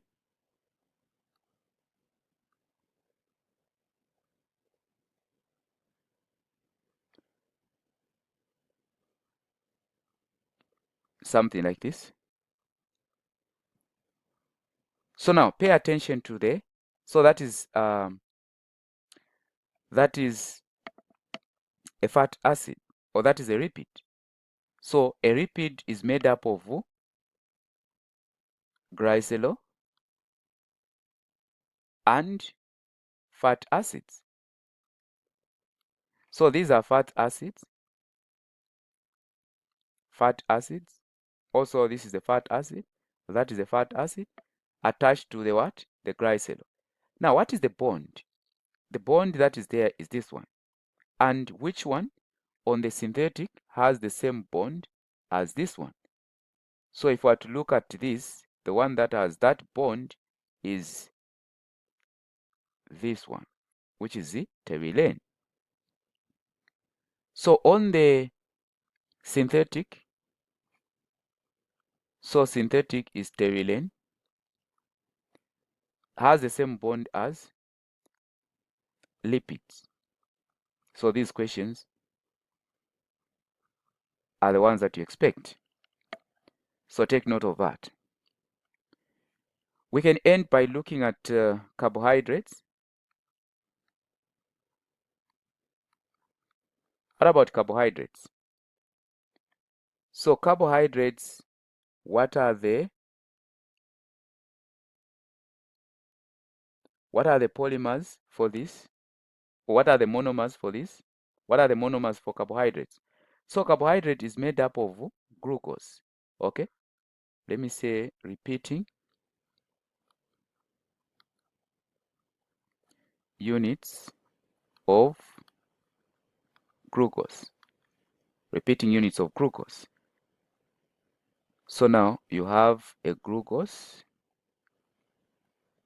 like this. So this is a glucose molecule or monomer. So repeating units, which means glucose, glucose, glucose joining. So it forms like this. Also is a condensation polymer because water is removed. Oh, why am I joining them already?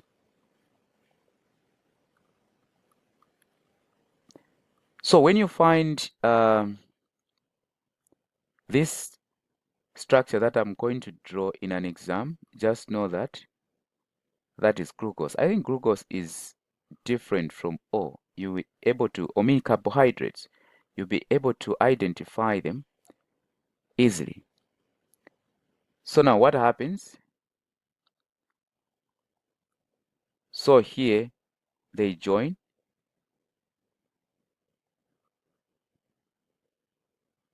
Water is removed.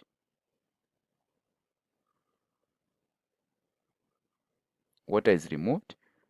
And what you are going to find in the exam is something that looks like this. I'm sure you've seen this in the exam.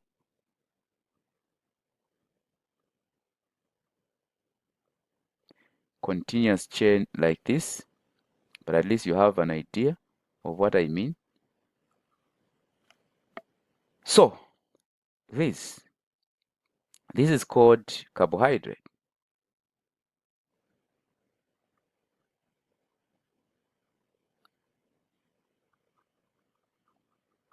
So when you see such, they ask you what is the polymer. The polymer is what?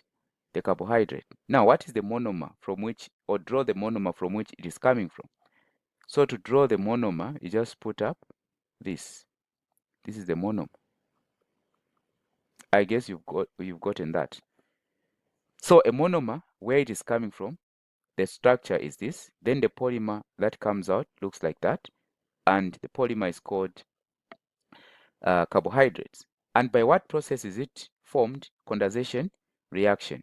Now, what is the name of this bond between? This is called glycosidic bond. Okay, it's called glycosidic what? Glycosidic bond. And this, or glycosidic bond. If we were to draw the linkage there, I think we just put something like this. I hope we are together up to this point. All right. I think this is what is important for you to look at as you prepare for your exams. Now, it has been a long journey from the start of the topic. Just a recap of what we looked at. So, we defined what organic chemistry is. We looked at the terms under the study of organic chemistry. I'm sure by now you know them, which is just hydrocarbons, homologous series, functional group, and all that. Then afterward, we looked at the prefix and the suffix, that is nomenclature, how to name the organic compound, which just takes into account the prefix and the suffix. We started looking at, or we looked at alkanes. Under alkanes, we looked at the reactions that alkanes undergo. Then we looked at alkenes. We looked at alcohol, carboxylic acids, esters, and now today we've just concluded with macromolecules. So this is a full coverage. The only part that is remaining is on fractional distillation of crude oil. Make sure that you look at that part, and also focus on cracking. When you are given the product, how do you determine the molecule that was cracked? Or if you are given the molecule, how do you determine the product formed? Now, this is a coverage in terms of a topic, but I have also another video where I did all the questions, and of course the video is just right here. So what I'm going to do, I'll put everything in a playlist so that you can easily find the recordings. Otherwise, we can end here and see you in the next topic. But before we go, if you've not subscribed to this YouTube channel, make sure that you do so. And if you are interested for online lessons, you can just get in touch on the number 0976 402563. If you are interested for physical lessons, you can visit us. We are found in Kabwata, just near Kabwata Primary School. If you stay in that area, you can still get in touch on the same number. If you stay in that area, you can get in touch on the same number. Otherwise,